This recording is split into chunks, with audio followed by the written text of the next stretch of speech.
ਸਤਿ ਸ਼੍ਰੀ ਅਕਾਲ। ਤੁਸੀਂ ਜੁੜੇ ਹੋਏ ਹੋ ਪੰਜਾਬੀ ਰੇਡੀਓ USA ਦੇ ਨਾਲ ਤੇ ਮੈਂ ਹਾਂ ਪ੍ਰਵੀਨ ਸ਼ਰਮਾ ਲੈ ਕੇ ਹਾਜ਼ਰ ਹਾਂ ਪ੍ਰੋਗਰਾਮ ਖਬਰ ਤੇ ਨਜ਼ਰ। ਪੰਜਾਬੀ ਰੇਡੀਓ USA ਨੂੰ ਇਸ ਵੇਲੇ ਤੁਸੀਂ AM FM ਸਟੇਸ਼ਨਸ ਦੇ ਨਾਲ ਰੇਡੀਓ ਸੈੱਟ ਤੇ ਨੈਟ ਤੇ ਮੋਬਾਈਲ ਐਪ ਤੇ ਨਾਲ ਸੋਸ਼ਲ ਮੀਡੀਆ ਪਲੇਟਫਾਰਮਸ ਫੇਸਬੁੱਕ ਤੇ YouTube ਤੇ ਵੀ ਦੇਖ ਰਹੇ ਹੋ, ਸੁਣ ਰਹੇ ਹੋ। ਸਾਰੇ ਹੀ ਦਰਸ਼ਕਾਂ ਦਾ ਸਵਾਗਤ ਹੈ ਪ੍ਰੋਗਰਾਮ ਦੇ ਵਿੱਚ। ਖਬਰਾਂ ਤੇ ਚਰਚਾ ਕਰਨ ਦੇ ਲਈ ਮੇਰੇ ਨਾਲ ਜੁੜ ਚੁੱਕੇ ਨੇ ਪੰਜਾਬ ਤੋਂ ਪੱਤਰਕਾਰ ਮਿੰਟੂ ਗੁਰਸਰੀਆ ਜੀ। ਮਿੰਟੂ ਜੀ, ਸਤਿ ਸ਼੍ਰੀ ਅਕਾਲ, ਸਵਾਗਤ ਹੈ ਜੀ ਪੰਜਾਬੀ ਰੇਡੀਓ USA ਤੇ। ਤੇ ਸ਼ੁਕਰੀਆ ਸਾਰਿਆਂ ਨੂੰ, ਸਤਿ ਸ੍ਰੀ ਅਕਾਲ ਜੀ। ਪ੍ਰੋਗਰਾਮ ਦੇ ਵਿੱਚ ਅੱਗੇ ਵਧਣ ਤੋਂ ਪਹਿਲਾਂ ਧੰਨਵਾਦ ਕਰਦੇ ਚੱਲੀਏ ਸਪਾਂਸਰਸ ਦਾ, ਜਿਹੜੇ ਜ਼ਰੀਆ ਬਣਦੇ ਨੇ ਇਹਨਾਂ ਪ੍ਰੋਗਰਾਮਾਂ ਨੂੰ ਤੁਹਾਡੇ ਤੱਕ ਪਹੁੰਚਾਉਣ ਦੇ ਲਈ। ਖਾਲਸਾ ਇੰਸ਼ੋਰੈਂਸ ਏਜੰਸੀ ਵਾਲੇ ਪਿਛਲੇ ਕਈ ਦਹਾਕਿਆਂ ਤੋਂ ਇੰਸ਼ੋਰੈਂਸ ਦੇ ਵਿੱਚ ਸ਼ਾਨਦਾਰ ਸੇਵਾਵਾਂ ਦੇ ਰਹੇ ਨੇ। ਹਰ ਤਰ੍ਹਾਂ ਦੀ ਇੰਸ਼ੋਰੈਂਸ ਦੇ ਲਈ ਤੁਸੀਂ ਇਹਨਾਂ ਦੇ ਨਾਲ 408-272-2500 ਤੇ ਗੱਲ ਕਰ ਸਕਦੇ ਹੋ। ਇਸ ਤੋਂ ਇਲਾਵਾ ਕਵਰਡ ਕੈਲੀਫੋਰਨੀਆ ਦੀ ਬਾਬਤ ਹੋਰ ਜਾਣਕਾਰੀਆਂ ਦੇ ਲਈ ਅੱਜ ਹੀ ਡਾਇਲ ਕਰੋ 408-272-2500। ਟਰਕੀਆਨਾ ਇਮੀਗ੍ਰੇਸ਼ਨ ਲਾ ਫਰਮ ਵਾਲੇ, ਜੇ ਟਰਕੀਆਨਾ ਇਮੀਗ੍ਰੇਸ਼ਨ ਬਾਬਤ ਤੁਹਾਡਾ ਕੋਈ ਸਵਾਲ ਹੈ, ਕੋਈ ਸਲਾਹ ਕਰਨੀ ਹੈ ਤਾਂ ਅਟਾਰਨੀ ਟਰਕੀਆਨਾ ਦੇ ਨਾਲ ਤੁਸੀਂ 415-909-0503 ਤੇ ਗੱਲ ਕਰ ਸਕਦੇ ਹੋ। GK Dhanota Yuba City, Baljinder Singh Nijjar Woodland, Paramjit Kaur Rangi Vacaville, Harnek Singh Pabla Indian ਕੰਜ਼ੀਰੈਂਟਨ, ਸਰਬਜੀਤ ਸਿੰਘ ਸ਼ੁਕਰ ਟਰਲਕ GN ਲਿਊ ਵਾਲੇ ਟਰੱਕ ਵਾਸ਼ ਕਰਦੇ ਨੇ, ਆਇਲ ਚੇਂਜ ਕਰਦੇ ਨੇ, ਏਅਰ ਬ੍ਰੇਕਾਂ ਦਾ ਕੰਮ ਤਸੱਲੀ ਬਖਸ਼ ਕਰਵਾ ਸਕਦੇ ਹੋ। ਨਵੇਂ ਪੁਰਾਣੇ ਟਾਇਰ ਵੀ ਇਹਨਾਂ ਤੋਂ ਮਿਲਦੇ ਨੇ। ਲੋਕੇਸ਼ਨ ਆ ਸੈਂਟਾਨੇਲਾ ਦੀ ਨਿਮਾ ਸੋਤਾ ਦੇ ਨਾਲ ਸੰਪਰਕ ਕੀਤਾ ਜਾ ਸਕਦਾ 209-277-0113 ਤੇ। ਜੱਸੀ ਗੱਲ ਬੇਕਰਸਫੀਲਡ ਤੋਂ, ਬੂਟਾ ਸਿੰਘ ਰਾਣੀਪੁਰ ਫਰੈਜ਼ਨੋ ਤੋਂ, ਇਹਨਾਂ ਸਾਰੇ ਹੀ ਸਪਾਂਸਰਸ ਦਾ ਬਹੁਤ ਬਹੁਤ ਧੰਨਵਾਦ। ਤੇ ਜੇਕਰ ਤੁਸੀਂ ਵੀ ਇਹਨਾਂ ਪ੍ਰੋਗਰਾਮਾਂ ਨੂੰ ਸਪਾਂਸਰ ਕਰਨਾ ਚਾਹੁੰਦੇ ਹੋ ਤਾਂ ਸਟੂਡੀਓ ਦਾ ਨੰਬਰ ਹੈ 408-272-5200। ਮਿੰਟੂ ਜੀ, ਖਬਰਾਂ ਦੇ ਵੱਲ ਆਈਏ ਤੇ ਸ਼ੁਰੂਆਤ ਕਰੀਏ ਈਡੀ ਤੋਂ। ਕੇਂਦਰੀ ਏਜੰਸੀਆਂ ਪੰਜਾਬ ਦੇ ਵਿੱਚ ਖਾਸੀਆਂ ਸਰਗਰਮ ਨੇ। ਹੁਣ ਈਡੀ ਨੇ ਸ਼ਰਾਬ ਕਾਰੋਬਾਰੀ ਚੰਨੀ ਬਜਾਜ ਦੇ ਟਿਕਾਣਿਆਂ ਤੇ ਛਾਪੇਮਾਰੀ ਕੀਤੀ ਹੈ ਜੀ। ਹਾਂਜੀ, ਬਸ ਉਹ ਜਿਵੇਂ ਚਮਕੀਲਾ ਕਹਿੰਦਾ ਸੀ ਨਾ, ਠੇਕੇ ਤੇ ਘਰ ਪਾ ਲੈਣਾ, ਤੇ ਏਜੰਸੀਆਂ ਕਹਿੰਦੀਆਂ ਕਿ ਆਪਾਂ ਵੀ ਦੂਜਾ ਘਰ ਇੱਥੇ ਹੀ ਬਣਾ ਲੈਣਾ, ਕੋਈ ਚੱਕਰ ਨਹੀਂ ਹੈਗਾ। ਏਜੰਸੀ ਕੋਈ IT ਆ, ਕੋਈ NIA ਆ, ਕੋਈ ED ਆ, ਮਤਲਬ ਕਿ ਪੂਰੀ ਇੱਥੇ ਉਧੜ ਧੁੰਮੀ ਮੱਚੀ ਹੋਈ ਆ। ਖੈਰ ਦੇਖੋ, ਜਿਹੜਾ ਇਹ ਸ਼ਰਾਬ ਕਾਰੋਬਾਰੀ ਆ ਚੰਨੀ ਬਜਾਜ, ਤਾਂ ਗੱਲ ਇਹ ਆ ਕਿ ਇਹਦੇ ਤੇ ਛਾਪਾ ਜਿਹੜਾ ਪਿਆ ਵਾ, ED ਨੇ ਮਾਰਿਆ, ਉਹਦੇ ਬਾਰੇ ਤਰ੍ਹਾਂ ਤਰ੍ਹਾਂ ਦੀਆਂ ਚਰਚਾਵਾਂ ਨੇ। ਕਿਉਂਕਿ ਦੇਖੋ, ਇੱਕ ਬੈਂਕ ਫਰਾਡ ਦਾ ਕੇਸ ਵੀ ਹੈਗਾ ਜੀ। ਇਹ ਕੇਸ ਜਿਹੜਾ ਹੈ ਉਹ ਆਲਰੇਡੀ CBI ਇਨਵੈਸਟੀਗੇਟ ਕਰ ਰਹੀ ਆ। ਤਾਂ ਕੀ ਇਸ ਸੰਦਰਭ ਦੇ ਵਿੱਚ ਇਹ ਛਾਪੇਮਾਰੀ ਹੋਈ ਆ? ਇਹ ਵੀ ਕੁਝ ਨਹੀਂ ਕਿਹਾ ਜਾ ਸਕਦਾ, ਕਿਉਂਕਿ ਇਹ ਵੀ ਲੰਮੇ ਸਮੇਂ ਤੋਂ ਕੇਸ ਚੱਲਦਾ ਪਿਆ ਹੈ। ਵੈਸੇ ਤਾਂ ਇਹ ਜਿਹੜਾ ਲਿਕਰ ਕਾਰੋਬਾਰੀ ਆ ਨਵੰਬਰ ਦੀ ਗੱਲ ਆ ਕਿ ਲੁਧਿਆਣੇ ਦੇ ਵਿੱਚ ਤਕਰੀਬਨ 1000 ਬਕਸਾ ਸ਼ਰਾਬ ਦਾ ਫੜਿਆ ਗਿਆ ਸੀਗਾ ਜੀ। ਤਾਂ ਉਹ ਵੀ ਇਸੇ ਮਹਾਸ਼ੇ ਦੇ ਨਾਮ ਲਿਖਾ ਸੀਗਾ। ਮਤਲਬ ਪੁਆੜਿਆਂ ਦੇ ਨਾਲ ਚੰਗਾ ਪੂਰਾ ਗੱਡਮਾ ਰਿਸ਼ਤਾ ਹੈ। ਇਸ ਤੋਂ ਇਲਾਵਾ ਇੱਕ ਹੋਰ ਮਾਮਲਾ ਸੀਗਾ ਜਿਹਦੇ ਵਿੱਚ ਇਹਨੇ ਥਾਣੇਦਾਰ ਵੀ ਰਗੜਤਾ। ਥਾਣੇਦਾਰ ਨੇ ਕੀ ਕੀਤਾ ਸੀਗਾ ਕਿ ਕੋਈ ਮੁਕੱਦਮਾ ਸੀਗਾ ਜਿਹਦੇ ਵਿੱਚ ਇਹ ਬਰੀ ਹੋ ਗਿਆ ਸੀਗਾ, ਸ਼ਾਇਦ ਸ਼ਰਾਬ ਦਾ ਕਾਰੋਬਾਰੀ, ਤੇ ਉਸ ਮਾਮਲੇ 'ਚ ਇਹਦੇ ਤੇ ਕੇਸ ਪਾਇਆ ਸੀਗਾ। ਕੇਸ ਜਦੋਂ ਥਾਣੇਦਾਰ ਤੇ ਪਿਆ ਉਲਟਾ ਤੇ ਉਹ ਪੇਸ਼ ਨਾ ਹੋਇਆ ਤੇ ਮੁੜ ਕੇ ਉਹਦੇ ਵੀ ਵਾਰੰਟ ਨਿਕਲੇ ਹੋਏ ਸੀਗੇ। ਪਤਾ ਨਹੀਂ ਬਣਿਆ ਕੀ ਆ ਮੁੜ ਕੇ। ਮਤਲਬ ਕਿ ਇਸ ਤਰ੍ਹਾਂ ਦੀਆਂ ਚਰਚਾਵਾਂ ਇਸ ਕਾਰੋਬਾਰੀ ਦੀਆਂ ਰਹੀਆਂ ਨੇ। ਹੁਣ ਇਹਦੇ ਵਿੱਚ ਆਪਾਂ ਹਮੇਸ਼ਾ ਇੱਕੋ ਗੱਲ ਆਉਂਦੇ ਹੁੰਦੇ ਆ ਕਿ ਜਿਹੜੀਆਂ ਕੇਂਦਰੀ ਏਜੰਸੀਆਂ ਨੇ ਉਹ ਕਿਸੇ ਕਿਸੇ ਮਾਮਲੇ ਦੇ ਵਿੱਚ ਤਾਂ ਸੂਚਨਾ ਦੇ ਦਿੰਦੀਆਂ ਨੇ, ਸਪਸ਼ਟ ਕਰ ਦਿੰਦੀਆਂ ਨੇ ਟਵੀਟ ਵਗੈਰਾ ਕਰਕੇ, ਨਹੀਂ ਤਾਂ ਬਹੁਤਿਆਂ ਮੌਕਿਆਂ ਤੇ ਉਹ ਚੁੱਪ ਹੀ ਰਹਿ ਜਾਂਦੇ ਨੇ। ਤਾਂ ਹੁਣ ਇੱਥੋਂ ਕੀ ਕੱਢਿਆ? ਵੈਸੇ ਤੇ ਜੇ ਤੁਸੀਂ ਦੇਖੋਗੇ ਛਾਪੇਮਾਰੀ ਤਾਂ ਬਹੁਤ ਸਾਰੇ ਲੋਕਾਂ ਤੇ ਹੁੰਦੀ ਆ, ਤੇ ਛਾਪੇਮਾਰੀ ਹੋਣ ਦਾ ਮਤਲਬ ਇਹ ਨਹੀਂ ਹੈ ਕਿ ਕਿਸੇ ਨੇ ਗੁਨਾਹ ਕਰ ਲਿਆ ਹੈ, ਕੋਈ ਗੁਨਾਹਗਾਰ ਹੋ ਗਿਆ ਹੈ। ਤਾਂ ਛਾਪੇਮਾਰੀ ਤਾਂ ਕਰੀ ਜਾਂਦੇ ਨੇ। ਛਾਪੇਮਾਰੀ ਤਾਂ ਯਾਲੀ ਤੇ ਵੀ ਹੋ ਗਈ। ਯਾਲੀ ਤੋਂ ਲੈ ਕੇ ਤੁਸੀਂ ਦੇਖ ਲਓ ਕਿ ਹੁਣ ਲੁਧਿਆਣੇ ਦੇ ਕਿੰਨੇ ਬੰਦੇ ਰਗੜੇ ਗਏ ਨੇ। ਔਰ ਕੁਝ ਬੰਦੇ ਤਾਂ ਦੇਖੋ, ਇਹਨਾਂ ਚੀਜ਼ਾਂ ਨੂੰ ਨਾ ਥੋੜਾ ਜਿਹਾ ਹੋਰ ਵੀ ਗਹਿਰਾਈ ਨਾਲ ਵੇਖਣ ਦੀ ਜ਼ਰੂਰਤ ਹੁੰਦੀ ਆ। ਲੁਧਿਆਣਾ ਨਿਗਮ ਦਾ ਇਸ ਵੇਲੇ ਬੜਾ ਰੱਟਾ ਪਿਆ ਹੋਇਆ ਹੈ। ਬੀਤੇ ਦਿਨ ਹੀ ਕੀ ਹੋਇਆ ਕਿ ਇੱਕ ਬੀਬੀ ਕਾਉਂਸਲਰ ਜਿਹੜੀ ਕਾਂਗਰਸ ਦੀ ਸੀਗੀ, ਉਹ ਸਟੇਜ ਤੇ ਇੱਕ ਧਾਰਮਿਕ ਪ੍ਰੋਗਰਾਮ 'ਚ ਸ਼ਿਰਕਤ ਕਰਨ ਆਈ, ਭਾਜਪਾ ਜੁਆਇਨ ਕਰ ਜਾਂਦੀ ਆ, ਮਗਰੇ ਇੱਕ ਹੋਰ ਕਰ ਜਾਂਦਾ ਹੈ। ਤਾਂ ਇਸ ਵੇਲੇ ਭਾਜਪਾ ਜਿਹੜੀ ਹੈ ਨਾ ਉਹ ਆਪਣਾ ਪੜੋਲ ਬੰਨ੍ਹਦੀ ਪਈ ਆ, ਬਹੁਤ ਸ਼ਿੱਦਤ ਦੇ ਨਾਲ ਲੱਗੀ ਹੋਈ ਆ। ਤਾਂ ਲੁਧਿਆਣਾ, ਜਿਵੇਂ ਮੈਂ ਕਿਹਾ ਕਿ ਲੁਧਿਆਣਾ ਇੱਕ ਤਰ੍ਹਾਂ ਨਾਲ ਕਹਿ ਲਓ ਕਿ ਜੋ ਆਪਣੀ ਸ਼ਹਿਰੀ ਪੋਲਿਟਿਕਸ ਆ ਨਾ, ਉਹ ਸ਼ਹਿਰੀ ਪੋਲਿਟਿਕਸ ਦਾ ਇੱਕ ਥੰਮ ਆ ਲੁਧਿਆਣਾ ਜੀ, ਜਿਹਨੇ ਜਿੱਤ ਲਿਆ ਨਾ ਲੁਧਿਆਣਾ, ਕਹਿੰਦਾ ਕਿ ਦੂਜਾ ਵੀ ਆਪਾਂ ਲੱਭ ਲਾਂਗੇ ਟਿਕਾਣਾ। ਤਾਂ ਲੁਧਿਆਣਾ ਇਹੋ ਜਿਹਾ ਅਹਿਮ ਹੈ ਲੁਧਿਆਣਾ। ਸੋ ਇਸ ਕਰਕੇ ਲੁਧਿਆਣੇ ਤੇ ਬਹੁਤ ਜ਼ੋਰ ਲੱਗਾ ਪਿਆ ਹੋਗਾ। ਜੇ ਤੁਸੀਂ ਦੇਖੋਗੇ ਤੇ ਕਾਂਗਰਸੀਆਂ ਨੂੰ ਵੀ ਰਗੜਾ ਜ਼ਿਆਦਾ ਆਮ ਆਦਮੀ ਪਾਰਟੀ ਵਾਲੇ ਨੇ ਉੱਥੇ ਬੰਨ ਰੱਖਿਆ ਹੈ। ਨੋਟ ਕਰੋ ਇਸ ਚੀਜ਼ ਨੂੰ। ਜੀ ਜੀ ਜੀ, ਭਾਰਤ ਭੂਸ਼ਣ ਆਸ਼ੂ, ਸੁਬਰਾਮਨੀਅਮ ਵਗੈਰਾ ਵਗੈਰਾ ਉੱਥੇ ਤੁਹਾਨੂੰ ਨਜ਼ਰ ਆਣਗੇ। ਤਾਂ ਕਾਂਗਰਸ ਦੀ ਉੱਥੇ ਸਟਰੈਂਥ ਕਾਫੀ ਸੀਗੀ।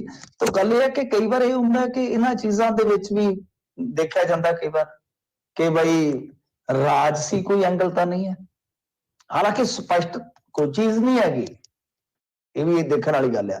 ਪਰ ਨਾਲ ਇੱਕ ਫੇਰ ਹੋਰ ਸ਼ੱਕ ਆ ਜਾਂਦਾ ਕਿ ਲਿਕਰ ਪਾਲਿਸੀ ਦਾ ਮਸਲਾ ਤਾਂ ਨਹੀਂ ਕੋਈ, ਕਿਉਂਕਿ ਉਹ ਵੀ ਉੱਥੇ ਤੁਸੀਂ ਦੇਖਿਆ ਨਾ ਦਿੱਲੀ ਦੇ ਵਿੱਚ ਬੜਾ ਉਹ ਵੀ ਪਸੂੜੀ ਵਾਲਾ ਕੰਮ ਬਣਿਆ ਪਿਆ ਹੈ। ਤਾਂ ਇਹ ਤਾਂ ਨਹੀਂ ਹੈ, ਕਿਉਂਕਿ ਅੱਗੇ ਇੱਥੇ ਦਾ ਜਿਹੜਾ ਹੈਗਾ ਐਕਸਾਈਜ਼ ਦਾ ਕਮਿਸ਼ਨਰ ਇਹਦਾ ਸੈਕਟਰੀ ਇਸ ਡਿਪਾਰਟਮੈਂਟ ਦਾ, ਉਹਨੂੰ ਵੀ ਖਿੱਚੀ ਫਿਰਦੇ ਆ। ਤਾਂ ਕੀ ਕੋਈ ਬੰਦੇ ਇਸ ਤਰ੍ਹਾਂ ਇਕੱਠੇ ਤਾਂ ਨਹੀਂ ਕੀਤੇ ਜਾ ਰਹੇ, ਕਿਉਂਕਿ ਜਿਹੜੇ ਪਹਿਲਾਂ ਹੀ ਇਸ ਤਰ੍ਹਾਂ ਦੇ ਮਾਮਲਿਆਂ ਦੇ ਵਿੱਚ ਹੈਗੇ ਨੇ।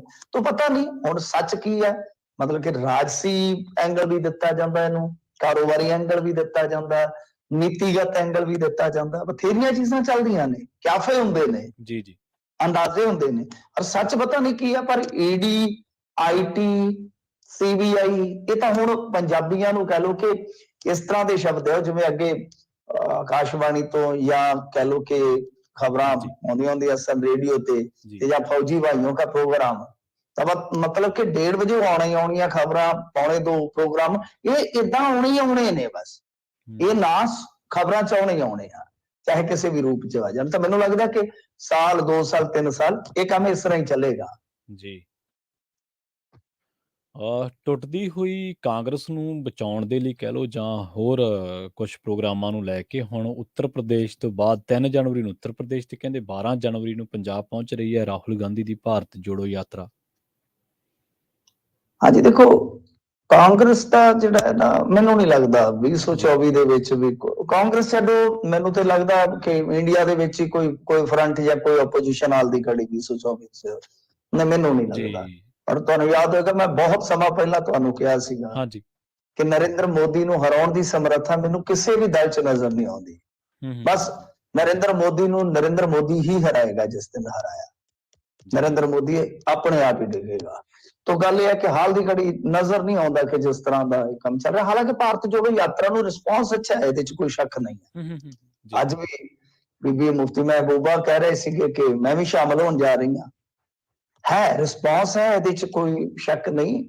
ਰਾਹੁਲ ਗਾਂਧੀ ਨੇ ਇੱਕ ਨਵੀਂ ਛਵੀ ਪੇਸ਼ ਕੀਤੀ ਹੈ ਜੀ, ਇੱਕ ਮਤਲਬ ਕਿ ਗੰਭੀਰਤਾ ਦਿਖਾਈ ਹੈ, ਇੱਕ ਬਹੁਤ ਵੱਡੀ ਜਿੱਦਾਂ ਕਹਿ ਲਓ ਕਿ ਕੁਆਲਿਟੀ ਦਿਖਾਈ ਹੈ ਕਿ ਬਈ ਮੈਨੂੰ ਇਲੈਕਸ਼ਨ ਪਿਆਰਾ ਨਹੀਂ ਹੈ। ਗੁਜਰਾਤ ਦਾ ਇਲੈਕਸ਼ਨ ਹੋ ਰਿਹਾ ਸੀ, ਹਿਮਾਚਲ ਦਾ ਇਲੈਕਸ਼ਨ ਹੋ ਰਿਹਾ ਸੀਗਾ, ਤਾਂ ਰਾਹੁਲ ਗਾਂਧੀ ਨੇ ਕੀ ਕਿਹਾ ਕਿ ਨਹੀਂ, ਇਲੈਕਸ਼ਨ ਨਹੀਂ, ਇਸ ਵੇਲੇ ਸੰਵਿਧਾਨ ਬਚਾਉਣਾ ਜ਼ਰੂਰੀ ਹੈ।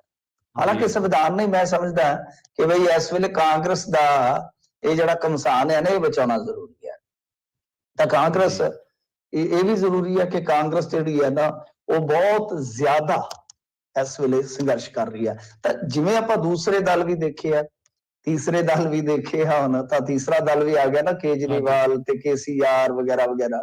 ਤਾਂ ਮਤਲਬ ਕਿ ਲੱਗਦਾ ਨਹੀਂ ਹੈ ਕਿ ਇਹ ਕਦੇ ਏਕੇ ਚ ਪਰੋਏ ਜਾਣਗੇ ਤੇ ਕੋਈ ਮਤਲਬ ਕਿ ਸਟਰੋਂਗ ਆਪੋਜੀਸ਼ਨ ਸਾਨੂੰ ਵੇਖਣ ਨੂੰ ਮਿਲੇਗੀ। ਚਲੋ ਦੇਖਦੇ ਹਾਂ, ਮੁਕਾਬਲਾ ਸ਼ਾਇਦ ਬਣ ਜਾਵੇ, ਕਿਉਂਕਿ ਕੁਝ ਫੈਸਲੇ ਵੀ ਆਉਣੇ ਨੇ ਸੁਪਰੀਮ ਕੋਰਟ ਚੋਂ, ਬੜੇ ਵੱਡੇ ਫੈਸਲੇ ਆਉਣੇ ਨੇ ਇਸ ਸਾਲ ਤਾਂ ਨਹੀਂ। 2023 ਦੇ ਵਿੱਚ ਮੈਨੂੰ ਉਮੀਦ ਹੈ ਕਿ ਅੱਧੀ ਦਰਜਨ ਦੇ ਕਰੀਬ ਫੈਸਲੇ ਐਸੇ ਸੁਪਰੀਮ ਕੋਰਟ ਦੇ ਆਉਣਗੇ ਜਿਹੜੇ ਸਿਆਸਤ ਨੂੰ ਬਹੁਤ ਬਦਲਣਗੇ ਤੇ ਬਹੁਤ ਪਖਵਾਉਣਗੇ। ਉਸ ਤੋਂ ਬਾਅਦ ਪਤਾ ਲੱਗ ਜਾਏਗਾ 10 ਸਟੇਟਾਂ ਦਾ ਇਲੈਕਸ਼ਨ ਹੈ ਵੀ ਹੈ ਨਾ, 9-10 ਸਟੇਟਾਂ ਦਾ ਇਲੈਕਸ਼ਨ ਵੀ ਆਉਣਾ 2023 ਦੇ ਵਿੱਚ। ਤਾਂ ਇੱਥੋਂ ਸੈਮੀਫਾਈਨਲ ਕਹਿ ਲਓ ਕਿ ਤੈਅ ਹੋ ਜਾਏਗਾ ਕਿ ਗਾਂ ਫਿਰ ਫਾਈਨਲ ਕਿਹਨੇ ਖੇਡਣਾ ਵਾ। ਖੈਰ ਇਹ ਚੀਜ਼ਾਂ ਜੇ ਛੱਡ ਦਈਏ ਅਸੀਂ, ਤਾਂ ਪੰਜਾਬ ਦੇ ਵਿੱਚ ਭਾਰਤ ਜੋੜੋ ਯਾਤਰਾ ਜਿਹੜੀ ਉਹ ਦਾਖਲ ਹੋਏਗੀ 3 ਨੂੰ। ਤੇ ਉਹਦਾ ਇਹ ਹੈ ਕਿ ਇਹਨਾਂ ਦੇ ਵਿੱਚੋਂ ਬ੍ਰੇਕ ਲੈ ਲਈ ਹੈ ਨਾ, ਹਰਿਆਣੇ ਚ ਪਹਿਲਾਂ ਐਂਟਰੀ ਮਾਰ ਲਈ, ਫਿਰ ਇਹ ਦਿੱਲੀ ਨੂੰ ਚੱਲ ਗਏ। ਉੱਥੇ ਹੁਣ ਕੁਝ ਦਿਨ ਬ੍ਰੇਕ ਲਾਉਣ ਤੋਂ ਬਾਅਦ ਇਹ ਫਿਰ 6 ਜਨਵਰੀ ਨੂੰ ਹਰਿਆਣੇ ਚ ਦਾਖਲਾ ਲੈਣਗੇ ਤੇ ਉਸ ਤੋਂ ਬਾਅਦ ਮਤਲਬ ਕਿ ਤੁਰੇ ਹੋਣਗੇ। 12 ਜਨਵਰੀ ਨੂੰ ਸੌਰੀ ਪੰਜਾਬ ਪਹੁੰਚੇਗੀ ਤੇ 3 ਜਨਵਰੀ ਨੂੰ ਯੂਪੀ ਜਾਣੀ ਹੈ ਤੇ 6 ਜਨਵਰੀ ਨੂੰ ਹਰਿਆਣਾ ਦੇ ਰਸਤੇ ਸ਼ੰਭੂ ਤੋਂ ਪਠਾਨਕੋਟ ਤੱਕ ਜਾਣੀ ਹੈ ਭਾਰਤ ਜੋੜੋ ਯਾਤਰਾ।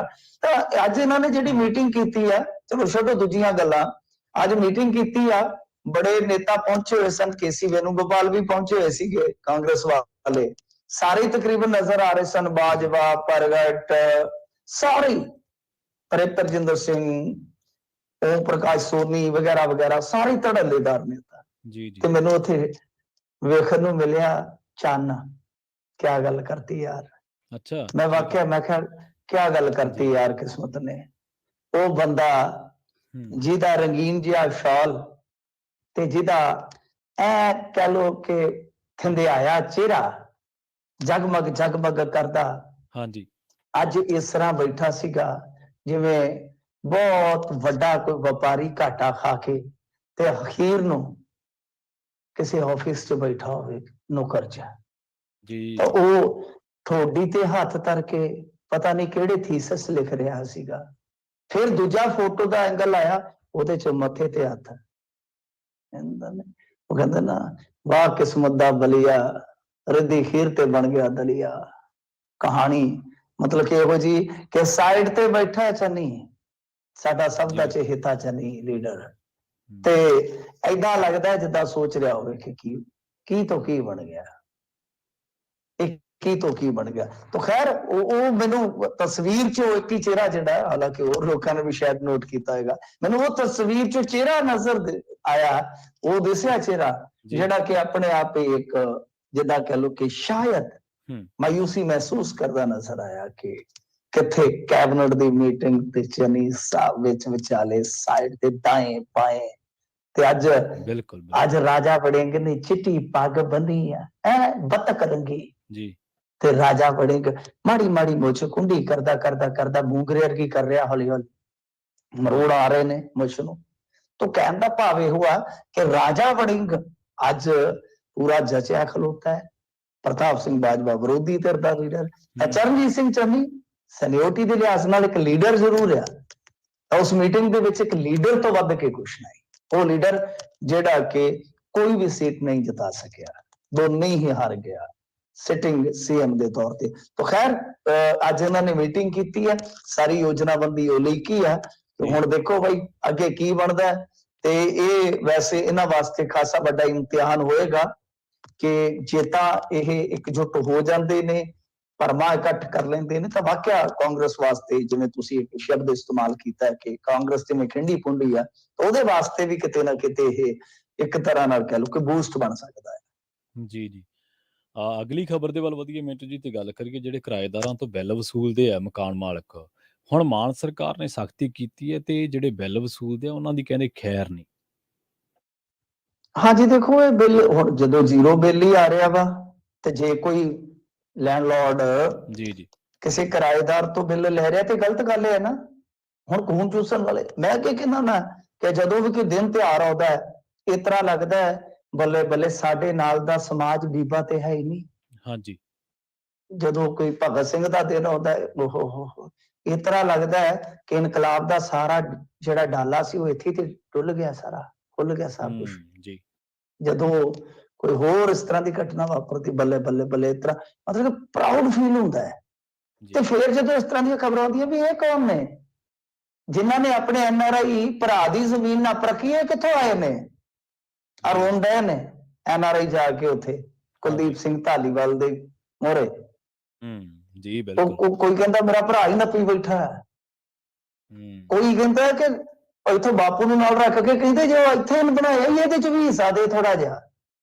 ਅੱਛਾ, ਮਤਲਬ ਕਿ ਇਹ ਕੌਣ ਲੋਕ ਨੇ? ਇਹ ਵੀ ਉਹੀ ਨੇ ਜਿਹੜੇ ਬੜੇ ਸਟੇਟਸ ਦਵਲਦੇ ਹੋਣੇ ਆ ਦਿਨ ਤਿਉਹਾਰ ਦੇ, ਇਹ ਵੀ ਸਾਡੇ ਚੋਂ ਲੋਕ ਨੇ। ਤਾਂ ਇਸੇ ਤਰ੍ਹਾਂ ਹੀ ਹੈ ਕਿ ਆ ਜਿਹੜੇ ਖੂਨ ਚੂਸਦੇ ਨੇ ਇਸ ਤਰ੍ਹਾਂ ਕਿ ਮੁਫਤ ਦਾ ਮਾਲ ਹੈ, ਵੈਸੇ ਤਾਂ ਮੁਫਤ ਦਾ ਮਾਲ ਦੇਣ ਵਾਲਿਆਂ ਨੇ ਵੀ ਕਮਾਲ ਕਰ ਛੱਡੀ ਹੈ। ਅੱਜ ਉਡੀਕ ਦੀ ਰੇਸ ਲੱਗੀ ਹੋਈ ਆ, ਜਿੱਦਾਂ ਬੀਬੀਆਂ 1000 ਰੁਪਇਆ ਉਡੀਕਦੀਆਂ ਨੇ ਤੇ ਬੀਬੇ ਵੀ ਮੋਬਾਈਲ ਚਾਰਜ ਕਰਨ ਵਾਸਤੇ ਬਿਜਲੀ ਉਡੀਕਦੇ ਨੇ ਕਿ ਕਦੋਂ ਆਏਗੀ। ਸਿਆਲਾਂ ਦੇ ਦਿਨਾਂ 'ਚ ਹਾਂਜੀ 8 ਘੰਟੇ ਕੱਟ ਸੀ ਅੱਜ ਮੇਰੇ ਪਿੰਡ, 8 ਘੰਟੇ ਜੀ। ਇਹ ਬਦਲਾਅ ਕਾਹਦਾ ਤੇ ਬਦਲਾ ਲੈ ਰਿਹਾ ਹੈ। ਮਤਲਬ ਕਿ ਸਿਆਲਾਂ 'ਚ ਵੀ ਲਾਈਟ ਨਹੀਂ ਪੂਰੀ ਹੋ ਰਹੀ ਇਹਨਾਂ ਤੋਂ। ਹੁਣ ਇਹੋ ਜਿਹੇ ਫੈਸਲੇ ਲੈ ਕੇ ਤੇ ਤੁਸੀਂ ਕਰੋਗੇ ਕੀ? ਹੁਣ ਗਾਂ ਪਤਾ ਨਹੀਂ ਕੀ ਕਿਹੜੇ ਭਾਅ ਤੁਲੇਗੀ। ਪਿਛਲੀ ਵਾਰੀ ਤਾਂ ਚਲੋ ਕੁਛ ਮੌਨਸੂਨ ਨੇ ਪੱਤ ਰੱਖ ਲਈ ਤੇ ਕੁਛ ਚਲੋ ਇਹਨਾਂ ਨੇ ਵੀ ਅੱਛਾ ਕੰਮ ਕੀਤਾ, ਮੈਂ ਨਹੀਂ ਕਹਾਂਗਾ। ਪਰ ਐਤਕੀ ਤੇ ਲੱਗਦਾ ਕਿ ਕਿਸ਼ਤੀ ਇਸ ਹਿਸਾਬ ਨਾਲ ਡੋਲਦੀ ਪਈ, ਕਿਨਾਰਾ ਛੱਡੋ ਤੇ ਮਝਧਾਰਾ ਨਹੀਂ ਪਾਰ ਕਰੇਗੀ, ਅੱਧ ਵਿਚਕਾਰ ਨਹੀਂ ਪਾਰ ਕਰੇਗੀ ਜੀ। ਤੋ ਇਸ ਕਰਕੇ ਹੁਣ ਇਹ ਗੱਲਾਂ ਨੇ ਜਿਹੜੀਆਂ ਚਲੋ ਠੀਕ ਆ, ਇਹਨਾਂ ਨੇ ਕੀਤੀਆਂ, ਰਾਜਸੀ ਲੋਕ ਆ ਕਰਦੇ ਰਹਿੰਦੇ ਆ, ਤਾਂ ਇਹ ਚੀਜ਼ਾਂ ਜਿਹੜੀਆਂ ਨੇ ਉਹ ਹੁਣ ਪਹਿਲਾਂ ਉਹਨਾਂ ਨੂੰ ਦੇਖ ਲੈਣੀਆਂ ਚਾਹੀਦੀਆਂ ਸੀ। ਤਾਂ ਖੈਰ ਇਹਨਾਂ ਨੇ ਚੇਤਾਵਨੀ ਦਿੱਤੀ ਆ ਕਿ ਜੇ ਕੋਈ ਇਸ ਤਰ੍ਹਾਂ ਆਪਣੇ ਕਿਰਾਏਦਾਰ ਤੋਂ ਬਿੱਲ ਵਸੂਲਦਾ ਪਾਇਆ ਗਿਆ ਤੇ ਫਿਰ ਉਹਦੀ ਤਸੱਲੀ ਪੂਰੀ ਕਰਾਵਾਂਗੇ ਅਸੀਂ, ਮਤਲਬ ਕਿ ਉਹਦਾ ਬਿੱਲ ਪੂਰਾ ਲਵਾਂਗੇ। ਤੇ ਵਧੀਆ ਗੱਲ ਆ, ਚੰਗੀ ਗੱਲ ਆ ਕਿ ਜਦੋਂ ਮੁਫਤ ਦਾ ਤੁਸੀਂ ਲੈਨੇ ਹੋਗਾ। ਇਹ ਲਹੂ ਪੀਣੇ, ਮੈਂ ਅੱਗੇ ਕਹਿ ਰਿਹਾ ਕਿ ਲਹੂ ਪੀਣੇ ਕੌਣ ਨੇ? ਇਹ ਇੱਕ ਤੇ ਲਹੂ ਪੀਣੇ ਜੋਕ ਹੁੰਦੀ ਹੈ, ਉਹ ਤਾਂ ਫੋੜੇ ਤੇ ਲੱਗ ਜਾਵੇ ਤੇ ਇਲਾਜ ਬਣ ਜਾਂਦੀ ਹੈ।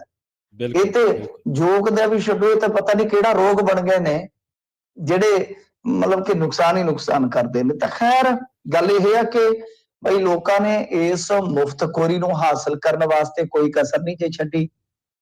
2-2, 3-3 ਮੀਟਰ ਲਵਾਉਣ ਨੂੰ ਭੱਜੇ ਨੇ। ਫਿਰ ਰੀਡਰਾਂ ਨੂੰ ਪੈਸੇ ਦੇਈ ਜਾਂਦੇ ਆ, ਜਿਹੜੇ ਹੁੰਦੇ ਆ ਵਿਚਾਰੇ ਰੀਡਰ। ਆ 3-4 ਰੀਡਰ ਸਸਪੈਂਡ ਕੀਤੇ ਨੇ ਪਿਛਲੇ ਦਿਨੀ ਕਿ ਸਾਡੀ 600 ਤੋਂ ਵਧਾ ਨਾ। ਇਹ ਚੀਜ਼ਾਂ ਜਿਹੜੀਆਂ ਨੇ ਉਹ ਠੀਕ ਨਹੀਂ ਹੈ। ਅਖੀਰ ਮੈਂ ਤਾਂ 2-3 ਸਾਲ ਤੋਂ ਪਿੱਟਦਾ ਪਿਆ ਕਿ ਜਿਸ ਹਿਸਾਬ ਨਾਲ ਚੱਲਿਆ ਜਾ ਰਿਹਾ ਮਾਮਲਾ, ਮੈਨੂੰ ਨਹੀਂ ਲੱਗਦਾ ਕਿ ਇਹ ਬਿਜਲੀ ਵਾਲਾ ਢਾਂਚਾ ਜਿਹੜਾ ਬਹੁਤੀ ਦੇਰ ਰਹੇਗਾ। ਪ੍ਰਾਈਵੇਟ ਪਲੇਅਰ ਆ ਕੇ ਮੁੜ ਕੇ ਸਾਰਾ ਕੁਝ ਸੰਭਾਲਣਗੇ ਜਿਸ ਤਰ੍ਹਾਂ ਦਾ ਮਾਹੌਲ ਬਣ ਰਿਹਾ ਹੈ। ਖੈਰ ਇਹਨਾਂ ਨੇ ਚੇਤਾਵਨੀ ਦਿੱਤੀ ਹੈ ਕਿ ਭਾਈ ਜਿਹੜਾ ਵੀ ਕੋਈ ਇਸ ਤਰ੍ਹਾਂ ਵਸੂਲ ਕਰਦਾ ਫੜਿਆ ਗਿਆ ਤੇ ਉਹਨੂੰ ਅਸੀਂ ਪੂਰਾ ਬਿੱਲ ਜਿਹੜਾ ਹੈ ਉਹ ਠੋਕਾਂਗੇ। ਜੀ ਬਿਲਕੁਲ, ਜੇ ਕੋਈ ਰਾਇਤ ਮਿਲੀ ਹੈ ਤੇ ਉਸ ਰਾਇਤ ਦੇ ਸਾਰੇ ਹੱਕਦਾਰ ਆ ਮਿੰਟੂ ਜੀ। ਨਹੀਂ, ਤੁਸੀਂ ਦੇਖੋ ਜਿਹੜਾ ਗਾ ਰੈਂਟ ਲੈ ਰਿਹਾ ਉਹਨੂੰ ਵੀ ਮੁਫਤਖੋਰੀ ਜੀ, ਤੇ ਜਿਹੜਾ ਗਰੀਬ ਰੈਂਟ ਤੇ ਮਤਲਬ ਕਿ ਕਿਰਾਏ ਦੇ ਘਰ ਤੇ ਰਹਿ ਰਿਹਾ ਤੇ ਉਹਨੂੰ ਮੀਟਰ ਉਹ ਮੰਨ ਲਓ ਉਹਦਾ ਮੱਚ ਗਿਆ ਜ਼ਿਆਦਾ 600 ਯੂਨਿਟ ਤੋਂ, ਹਾਂਜੀ, ਤੇ ਉਹਨੂੰ ਬਿੱਲ ਪੈ ਰਿਹਾ। ਦੇਖੋ ਕਮਾਲ ਦੀ ਗੱਲ ਹੈ।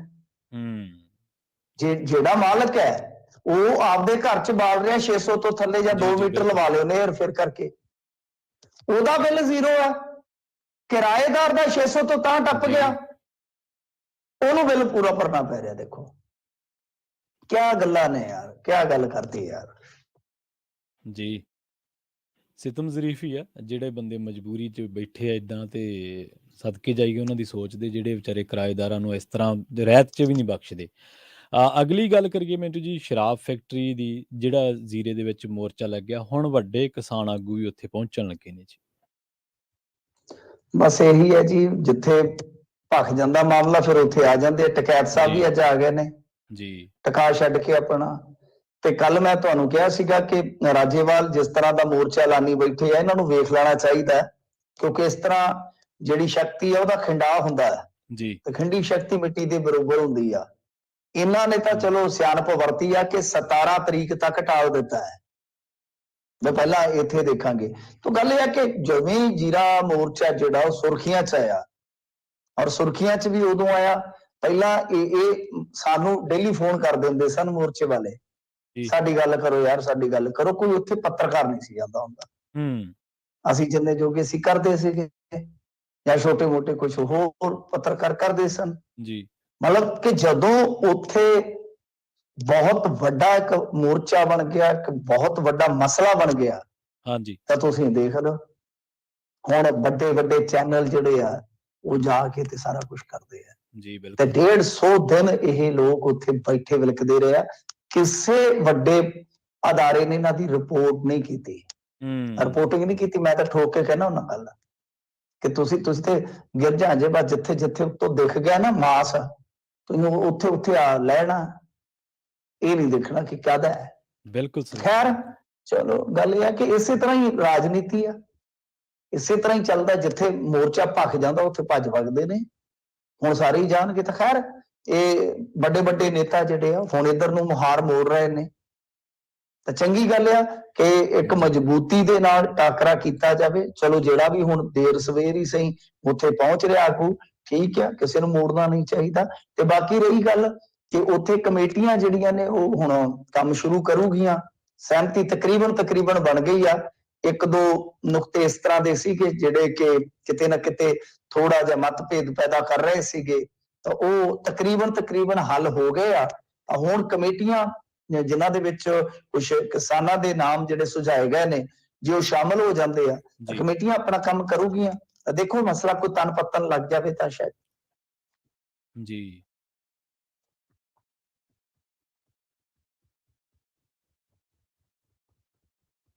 ਜੀ ਮਿੰਟੂ ਜੀ, ਅਗਲੀ ਖਬਰ ਦੇ ਵੱਲ ਵਧੀਏ ਤੇ ਗੱਲ ਕਰੀਏ ਬੈਂਸਾਂ ਦੀ। ਬੈਂਸਾਂ ਦੇ ਖਾਸਮ ਖਾਸ ਨੌਜਵਾਨ ਨੇਤਾ ਨੇ ਵੀ ਉਹਨਾਂ ਦਾ ਸਾਥ ਛੱਡ ਦਿੱਤਾ ਜੀ।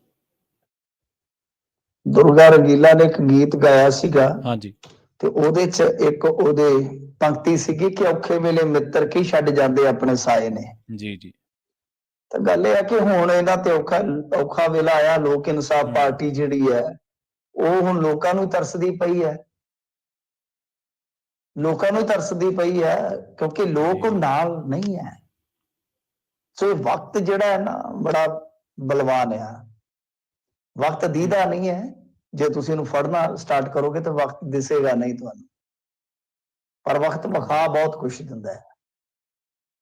ਤੋ ਇਸ ਕਰਕੇ ਇਹ ਹੈ ਕਿ ਵਕਤ ਜਿਹੜਾ ਹੈ ਉਹ ਇਸ ਤਰ੍ਹਾਂ ਦਾ ਹੀ ਹੈ ਬਸ, ਕਿ ਅੱਜ ਹੁਣ ਵਕਤ ਜਿਹੜਾ ਹੈ ਉਹ ਐਸਾ ਆਇਆ ਕਿ ਇਹਨਾਂ ਦੇ ਨਾਲ ਜਿਹੜੇ ਲੋਕ ਜੁੜੇ ਹੋਏ ਸਨ, ਸੱਜਣਤਾਈ ਕਰਕੇ ਜਾਂ ਚੜ੍ਹਤ ਕਰਕੇ ਕਹਿ ਲਓ, ਜਾਂ ਸਿਆਸੀ ਮੁਫਾਦਾਂ ਕਰਕੇ, ਹੌਲੀ ਹੌਲੀ ਉਹ ਬਸ ਕਿਰਦੇ ਪਏ ਨੇ। ਇਹ ਸੰਨੀ ਕੈਂਥ ਆ। ਜੀ ਸੰਨੀ ਕੈਂਥ ਚੇਤੇ ਆ ਸਾਨੂੰ ਕਿ ਕਿਵੇਂ 18-19 ਦੇ ਵਿੱਚ ਛੱਡ ਕੇ ਆਇਆ ਸੀ ਕਾਂਗਰਸ। ਇਹ ਕਰ ਦਿਆਂਗੇ, ਉਹ ਕਰ ਦਿਆਂਗੇ, ਉਹ ਕਰ ਦਿਆਂਗੇ, ਪਟਾਂ ਤੇ ਥਾਪੀਆਂ ਮਾਰਨ ਵਾਲੇ। ਮਰ ਜਾਾਂਗੇ ਤੁਹਾਡੇ ਨਾਲ, ਜਿਉਵਾਂਗੇ ਤੁਹਾਡੇ ਨਾਲ। ਕਸਮਾਂ ਤਾਂ ਕਸਮਾਂ, ਬਸ ਤੁਹਾਨੂੰ ਪਤਾ ਹੀ ਕਸਮਾਂ ਦਾ ਕੀ ਹੈ, ਜਿੱਥੇ ਜੀ ਕੀਤਾ ਖਾ ਲੀਆਂ। ਵਧਾਈਆਂ ਜੀ ਵਧਾਈਆਂ ਤੇ ਤੁਸੀਂ ਉੱਚਿਆਂ ਨਾਲ ਲਾ ਲਈਆਂ।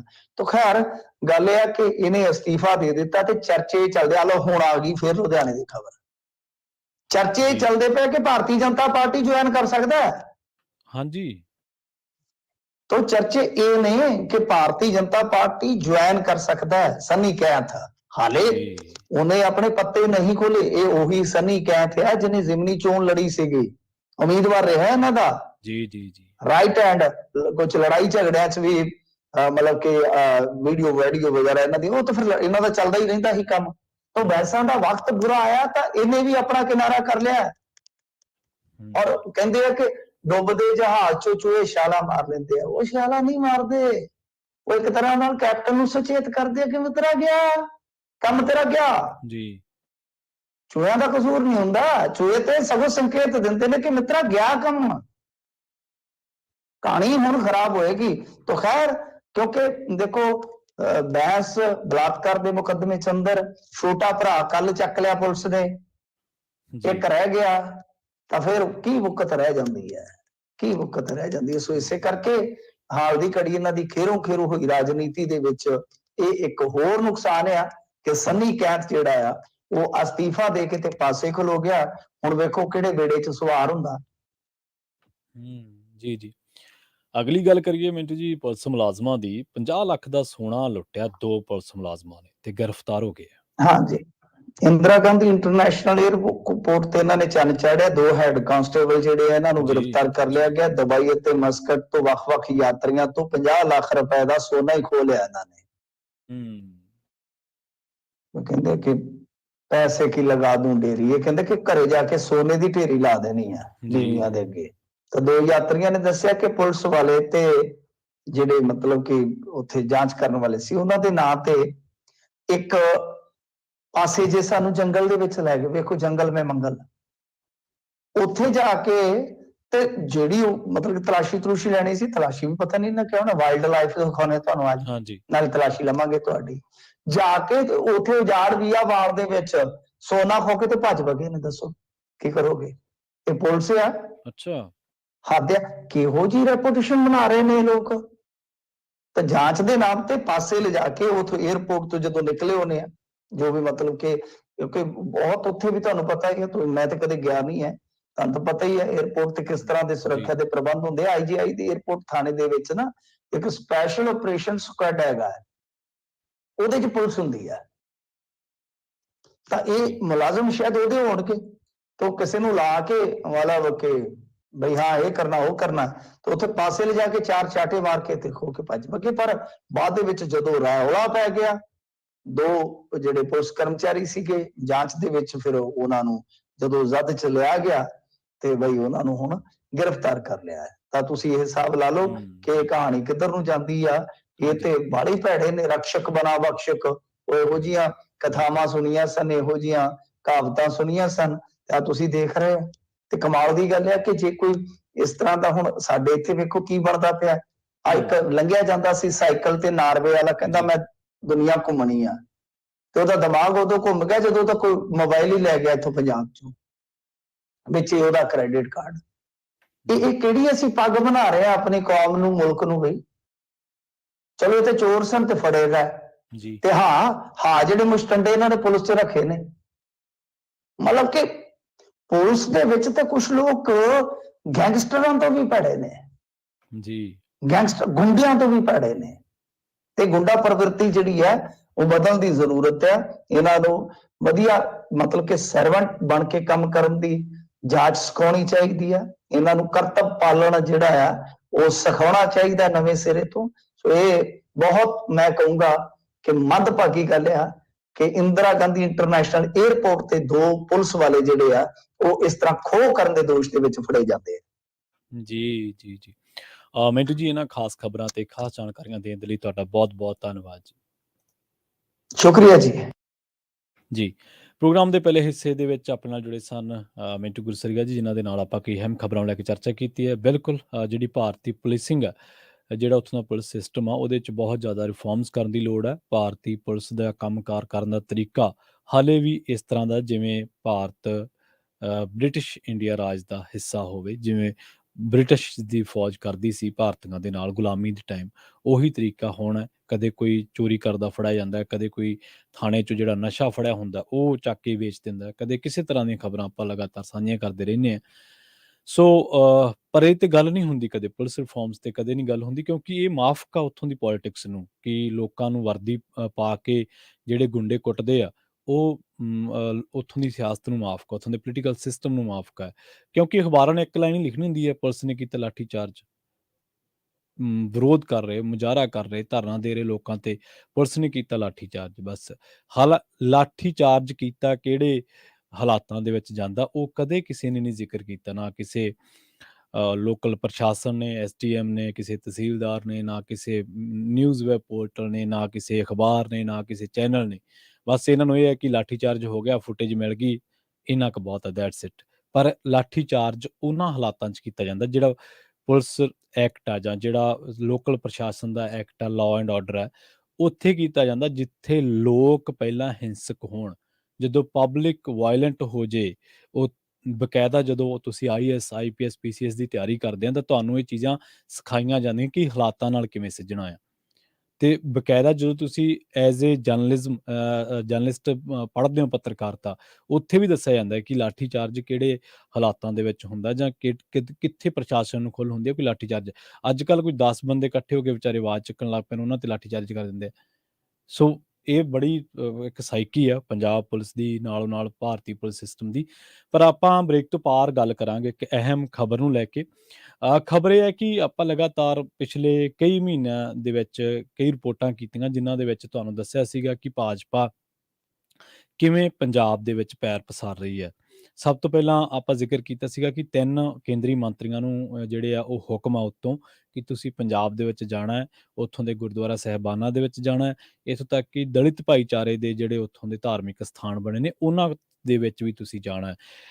ਦੱਸਿਆ ਸੀ ਤੁਹਾਨੂੰ ਹਰਦੀਪ ਪੁਰੀ ਤੇ ਇਹਦੇ ਨਾਲ ਮੀਨਾਕਸ਼ੀ ਲੇਖੀ ਤੇ ਇੱਕ ਮੰਤਰੀ ਹੋਰ ਸੀ, ਮਨਸੁਖ ਮਾਂਡਵੀਆ ਸ਼ਾਇਦ, ਜੇ ਮੈਂ ਗਲਤ ਨਾ ਹੋਵਾਂ ਤਾਂ, ਉਹ ਬਕਾਇਦਾ ਪੰਜਾਬ ਦੇ ਵਿੱਚ ਚੱਕਰ ਲਾਉਂਦੇ ਰਹੇ। ਹੁਣ ਸਿੱਖਾਂ ਨੂੰ ਪਤਿਆਉਣ ਦੇ ਲਈ ਭਾਰਤੀ ਜਿਹੜੀ ਭਾਜਪਾ ਪਾਰਟੀ ਹੈ, ਉਹਨੇ ਹੋਰ ਬਹੁਤ ਸਾਰੀਆਂ ਚੀਜ਼ਾਂ ਕੀਤੀਆਂ ਨੇ ਪੰਜਾਬ ਦੇ ਵਿੱਚ। ਇਹਦੇ ਤੋਂ ਬਾਅਦ ਚਰਚਾ ਕਰਾਂਗੇ। ਨਾਲੋਂ ਨਾਲ ਇਹ ਵੀ ਚਰਚਾ ਕਰਾਂਗੇ ਕਿ ਪੰਜਾਬ ਦੇ ਪੋਲੀਟੀਕਲ ਇਤਿਹਾਸ ਦੇ ਵਿੱਚ ਭਾਰਤੀ ਜਨਤਾ ਪਾਰਟੀ ਦੇ ਜਨਸੰਘ ਦੀ ਕੀ ਥਾਂ ਰਹੀ ਹੈ। ਤੁਹਾਨੂੰ ਦੱਸਾਂਗੇ ਕੁਝ ਇੰਟਰਸਟਿੰਗ ਫੈਕਟਸ ਨੇ। ਮਿਲਦੇ ਹਾਂ ਇੱਕ ਸ਼ਾਰਟ ਬ੍ਰੇਕ ਤੋਂ ਬਾਅਦ। ਜੁੜੇ ਰਹੋ ਪੰਜਾਬੀ ਰੇਡੀਓ USA ਦੇ ਨਾਲ।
ਬ੍ਰੇਕ ਤੋਂ ਬਾਅਦ ਇੱਕ ਵਾਰ ਮੁੜ ਤੋਂ ਤੁਹਾਡਾ ਸਾਰਿਆਂ ਦਾ ਸਵਾਗਤ ਹੈ ਪ੍ਰੋਗਰਾਮ ਖਬਰ ਤੇ ਨਜ਼ਰ ਦੇ ਵਿੱਚ। ਤੁਸੀਂ ਜੁੜੇ ਹੋਏ ਹੋ ਪੰਜਾਬੀ ਰੇਡੀਓ ਯੂਐਸਏ ਦੇ ਨਾਲ ਤੇ ਮੈਂ ਹਾਂ ਪ੍ਰਵੀਨ ਸ਼ਰਮਾ। ਪ੍ਰੋਗਰਾਮ ਦੇ ਵਿੱਚ ਬ੍ਰੇਕ ਤੇ ਜਾਣ ਤੋਂ ਪਹਿਲਾਂ ਆਪਾਂ ਗੱਲ ਕੀਤੀ ਸੀ ਭਾਜਪਾ ਦੀ, ਤਾਂ ਹੁਣ ਅੱਗੇ ਗੱਲ ਨੂੰ ਤੋਰਦੇ ਹਾਂ।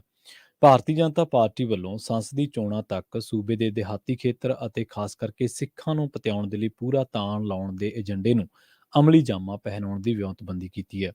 ਪਾਰਟੀ ਦੇ ਇੱਕ ਸੀਨੀਅਰ ਆਗੂ ਨੇ ਖੁਲਾਸਾ ਕੀਤਾ ਹੈ ਕਿ ਭਾਜਪਾ ਦੀ ਕੌਮੀ ਲੀਡਰਸ਼ਿਪ ਵੱਲੋਂ ਪੰਜਾਬ ਦੇ ਮਾਮਲੇ ਦੇ ਵਿੱਚ ਆਰਐਸਐਸ ਦੀ ਸਲਾਹ ਨੂੰ ਵੀ ਕਈ ਥਾਈਂ ਦਰਕਨਾਰ ਕੀਤਾ ਗਿਆ। ਇਸੇ ਲਈ ਪਾਰਟੀ ਦੇ ਜਥੇਬੰਦਕ ਢਾਂਚੇ ਦੇ ਵਿੱਚ ਕੌਮੀ ਪੱਧਰ ਦੀਆਂ ਕਮੇਟੀਆਂ, ਖਾਸ ਕਰਕੇ ਪਾਰਲੀਮਾਨੀ ਬੋਰਡ ਅਤੇ ਕੌਮੀ ਕਾਰਜਕਾਰਨੀ ਦੇ ਵਿੱਚ ਸੰਘੀ ਪਿਛੋਕੜ ਦੇ ਨਾਲ ਸੰਬੰਧਿਤ ਆਗੂਆਂ ਦੀ ਥਾਂ ਤੇ ਪੰਜਾਬ ਵਿਚਲੇ ਅਜਿਹੇ ਆਗੂਆਂ ਨੂੰ ਤਰਜੀਹ ਦਿੱਤੀ ਗਈ ਹੈ ਜਿਨ੍ਹਾਂ ਦੇ ਸਹਾਰੇ ਲੋਕਾਂ ਦੇ ਵਿੱਚ ਪਹੁੰਚ ਕੀਤੀ ਜਾ ਸਕਦੀ ਹੈ। ਇਹਨਾਂ ਦੇ ਵਿੱਚ ਇਕਬਾਲ ਸਿੰਘ ਲਾਲਪੁਰਾ, ਕੈਪਟਨ ਅਮਰਿੰਦਰ ਸਿੰਘ ਤੇ ਸੁਨੀਲ ਜਾਖੜ ਦਾ ਨਾਂ ਪ੍ਰਮੁੱਖ ਤੌਰ ਤੇ ਹੈ। ਪਾਰਟੀ ਆਗੂਆਂ ਦੇ ਮੁਤਾਬਕ ਪੰਜਾਬ ਦੇ ਮਾਮਲਿਆਂ ਨੂੰ ਪ੍ਰਧਾਨ ਮੰਤਰੀ ਨਰਿੰਦਰ ਮੋਦੀ ਅਤੇ ਕੇਂਦਰੀ ਗ੍ਰਹਿ ਮੰਤਰੀ ਅਮਿਤ ਸ਼ਾਹ ਤਰਜੀਹ ਦੇ ਰਹੇ ਨੇ। ਹੁਣ ਇਹ ਸਮਝੋ, ਇਕਬਾਲ ਸਿੰਘ ਲਾਲਪੁਰਾ ਸਿੱਖ ਫੇਸ ਨੇ, ਸੁਨੀਲ ਜਾਖੜ ਹਿੰਦੂ ਜਾਟ ਫੇਸ ਨੇ, ਇਹ ਤਾਂ ਸਮਝ ਆਉਂਦੇ ਨੇ। ਕੈਪਟਨ ਅਮਰਿੰਦਰ ਸਿੰਘ ਜਿਨ੍ਹਾਂ ਨੂੰ ਕਿ 4.5 ਸਾਲ ਬਾਅਦ ਉਹਨਾਂ ਦੀ ਪਾਰਟੀ ਨੇ ਖੁਦ ਬਦਲਿਆ ਕਿ ਬਈ ਤੂੰ ਹੁਣ ਸਾਡੇ ਕੰਮ ਦਾ ਨਹੀਂ, ਤੂੰ ਜਾ ਘਰੇ ਆਪਦਾ ਬੈਠ ਆਰਾਮ ਕਰ। ਕੈਪਟਨ ਅਮਰਿੰਦਰ ਸਿੰਘ ਉਹ ਇਨਸਾਨ ਜਿਹੜਾ ਈਡੀ ਦੀਆਂ 4 ਫਾਈਲਾਂ ਤੋਂ ਡਰਦਾ ਨਾ ਗੁਟਕਾ ਸਾਹਿਬ ਦੀ ਸਹੁੰ ਖਾ ਕੇ ਮੁੱਕਰ ਗਿਆ। ਪੰਜਾਬ ਦੇ ਵਿੱਚ ਹੋਰ ਕਿੰਨੇ ਮਸਲੇ ਹੈ। ਇਹਦੇ ਹੀ ਵਕੀਲ ਸੀਗੇ ਅਤੁਲ ਨੰਦਾ, ਐਡਵੋਕੇਟ ਜਨਰਲ ਅਤੁਲ ਨੰਦਾ, ਜਦੋਂ ਕਾਂਗਰਸ ਦੀ ਸਰਕਾਰ ਸੀ, ਜਿਹੜੇ ਤੇ ਕੁੰਵਰ ਵਿਜੇ ਪ੍ਰਤਾਪ ਹੋਰਾਂ ਨੇ ਦੋਸ਼ ਲਾਇਆ ਕਿ ਇਹਨਾਂ ਨੇ ਬੇਅਦਬੀ ਮਾਮਲਿਆਂ ਦੀ ਪੜਤਾਲ ਬਹਿਬਲ ਕਲਾਂ ਗੋਲੀਕਾਂਡ, ਕੋਟਪੁਰਾ ਗੋਲੀਕਾਂਡ ਦੀ ਜਿਹੜੀ ਪੈਰਵਾਈ ਕੋਰਟ ਦੇ ਵਿੱਚ ਕਰਨੀ ਸੀ, ਜਿਹਦੇ ਰਾਹੀਂ ਜਾਣਾ ਸੀਗਾ ਜਿਹੜੇ ਲੋਕ ਸਾਜ਼ਿਸ਼ ਘਾੜੇ ਸੀ, ਜਿਹੜੇ ਲੋਕ ਗੁਨਾਹਗਾਰ ਸੀ, ਉਹਨਾਂ ਦੀ ਪੈਰਵਾਈ ਨਹੀਂ ਕੀਤੀ। ਅਤੁਲ ਨੰਦੀ ਹੁਣੀ ਇਹਦੇ ਜਿਹੜੇ ਐਡਵੋਕੇਟ ਜਨਰਲ ਸੀਗੇ, ਉਹ ਦਿੱਲੀ ਦੇ ਵਿੱਚ ਮਹਿੰਗੇ ਹੋਟਲਾਂ ਦੇ ਵਿੱਚ ਕੌਫੀਆਂ ਪੀ ਕੇ ਮੁੜਦੇ ਰਹੇ। ਇਹ ਉਹੀ ਕੈਪਟਨ ਅਮਰਿੰਦਰ ਸਿੰਘ ਹੈ। ਸੋ ਦੇਖਦੇ ਆ ਹੁਣ, ਪਤਾ ਨਹੀਂ ਇਹਨਾਂ ਦੇ ਵਿੱਚ ਇਹਨਾਂ ਨੂੰ ਕੀ ਨਜ਼ਰ ਆਉਂਦਾ ਵੀ ਜਿਹਦੇ ਨਾਲ ਇਹ ਲੋਕਾਂ ਦੇ ਵਿੱਚ ਜਾ ਸਕਦੇ। ਪਰ ਸਮਝੋ ਬਾਹਰ ਹੈ ਕਿ ਕੈਪਟਨ ਅਮਰਿੰਦਰ ਸਿੰਘ ਕੀ ਆਪਦੀ 4.5 ਸਾਲਾਂ ਦੇ ਵਿੱਚ, 5 ਸਾਲ ਪਹਿਲਾਂ ਵਾਲੇ ਚਲੋ ਤਾਂ ਠੀਕ ਸੀਗੇ, 4.5 ਸਾਲਾਂ ਦੀ ਕੀ ਕਾਰਗੁਜ਼ਾਰੀ ਲੈ ਕੇ ਲੋਕਾਂ ਦੇ ਵਿੱਚ ਜਾਣਗੇ। ਖੈਰ, ਉਸ ਤੋਂ ਅੱਗੇ ਚੱਲੀਏ ਤਾਂ ਕੌਮੀ ਰਾਜਧਾਨੀ ਦੇ ਵਿੱਚ ਜੇਕਰ ਪ੍ਰਧਾਨ ਮੰਤਰੀ ਤੇ ਕੌਮੀ ਲੀਡਰਸ਼ਿਪ ਦੀ ਅਗਵਾਈ ਹੇਠ ਛੋਟੇ ਸਾਹਿਬਜ਼ਾਦਿਆਂ ਨੂੰ ਸ਼ਰਧਾਂਜਲੀ ਦਿੱਤੀ ਗਈ ਹੈ, ਤਾਂ ਸੂਬਾ ਪ੍ਰਧਾਨ ਅਸ਼ਵਨੀ ਸ਼ਰਮਾ ਦੀ ਅਗਵਾਈ ਹੇਠ ਭਾਜਪਾ ਆਗੂਆਂ ਨੇ ਫਤਿਹਗੜ੍ਹ ਸਾਹਿਬ ਪਹੁੰਚ ਕੇ ਮੱਥਾ ਟੇਕਿਆ। ਭਾਗਵਾ ਪਾਰਟੀ ਦੀ ਕੌਮੀ ਲੀਡਰਸ਼ਿਪ ਵੱਲੋਂ ਸੂਬਾਈ ਲੀਡਰਸ਼ਿਪ ਨੂੰ ਸਿੱਖਾਂ ਅਤੇ ਭਾਜਪਾ ਦਰਮਿਆਨ ਪਾੜਾ ਖਤਮ ਕਰਕੇ ਪਿੰਡਾਂ ਤੱਕ ਪਹੁੰਚ ਕਰਨ ਦੇ ਨਿਰਦੇਸ਼ ਵੀ ਦਿੱਤੇ ਗਏ ਨੇ। ਭਾਰਤੀ ਜਨਤਾ ਪਾਰਟੀ ਨੇ ਸਾਲ 2022 ਦੀਆਂ ਵਿਧਾਨ ਸਭਾ ਚੋਣਾਂ ਦੇ ਦੌਰਾਨ ਪਹਿਲੀ ਵਾਰੀ ਵੱਡੀ ਗਿਣਤੀ ਉਮੀਦਵਾਰ ਖੜੇ ਕਰਕੇ ਆਪਣੇ ਸਿਆਸੀ ਆਧਾਰ ਪਰਖਣ ਦੇ ਯਤਨ ਕੀਤੇ ਸਨ। ਪਾਰਟੀ ਨੂੰ ਆਸ ਮੁਤਾਬਕ ਸਫਲਤਾ ਤਾਂ ਨਹੀਂ ਮਿਲੀ, ਪਰ ਭਾਜਪਾ ਵੱਲੋਂ ਆਪਣੇ ਪੈਰ ਲਾਉਣ ਦੇ ਯਤਨ ਲਗਾਤਾਰ ਜਾਰੀ ਨੇ। ਕੈਪਟਨ ਅਮਰਿੰਦਰ ਸਿੰਘ ਸਮੇਤ, ਸੁਨੀਲ ਜਾਖੜ ਸਮੇਤ, ਬਲਬੀਰ ਸਿੱਧੂ ਸਮੇਤ, ਰਾਜਕੁਮਾਰ ਵੇਰਕਾ ਸਮੇਤ ਦਰਜਨ ਤੋਂ ਵੱਡੇ ਕਾਂਗਰਸੀ ਵੱਡੇ ਕਾਂਗਰਸੀ ਭਗਵੇਂ ਰੰਗ ਦੇ ਵਿੱਚ ਰੰਗੇ ਜਾ ਚੁੱਕੇ ਨੇ। ਭਾਜਪਾ ਨੇ ਆਪਣਾ ਆਧਾਰ ਵਧਾਉਣ ਦੀ ਰਣਨੀਤੀ ਦੇ ਤਹਿਤ ਹੀ ਕਾਂਗਰਸ ਅਤੇ ਸ਼੍ਰੋਮਣੀ ਅਕਾਲੀ ਦਲ ਛੱਡ ਕੇ ਆਏ ਆਗੂਆਂ ਨੂੰ ਵੀ ਵੱਡੀਆਂ ਜ਼ਿੰਮੇਵਾਰੀਆਂ ਦਿੱਤੀਆਂ ਨੇ।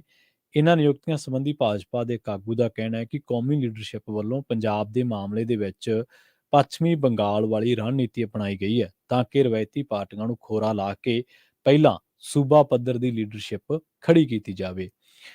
ਹੁਣ ਪਤਾ ਇਹ ਲੱਗਿਆ ਕਿ ਭਾਜਪਾ ਆਉਂਦੀਆਂ ਸੰਸਦੀ ਚੋਣਾਂ ਦੇ ਦੌਰਾਨ ਸਾਰੇ 13 ਸੰਸਦੀ ਹਲਕਿਆਂ ਤੋਂ ਉਮੀਦਵਾਰ ਖੜੇ ਕਰਨ ਦੀ ਰਣਨੀਤੀ ਤੇ ਕੰਮ ਕਰ ਰਹੀ ਹੈ। ਇੱਥੇ ਇਹ ਵੀ ਜ਼ਿਕਰ ਕਰਨਾ ਬਣਦਾ ਹੈ ਕਿ ਭਾਰਤੀ ਜਨਤਾ ਪਾਰਟੀ ਤੇ ਸ਼੍ਰੋਮਣੀ ਅਕਾਲੀ ਦਲ ਦੇ ਦਰਮਿਆਨ ਸਿਆਸੀ ਸਾਂਝ 1996 ਦੀਆਂ ਲੋਕ ਸਭਾ ਚੋਣਾਂ ਦੇ ਨਤੀਜਿਆਂ ਤੋਂ ਬਾਅਦ ਪਈ ਸੀ ਅਤੇ ਦੋਹਾਂ ਪਾਰਟੀਆਂ ਦਰਮਿਆਨ ਕਈ ਮੁੱਦਿਆਂ ਤੇ ਡੂੰਘੇ ਮਤਭੇਦ ਹੋਣ ਦੇ ਬਾਵਜੂਦ ਇਹ ਗੱਠਜੋੜ ਚੱਲਦਾ ਰਿਹਾ।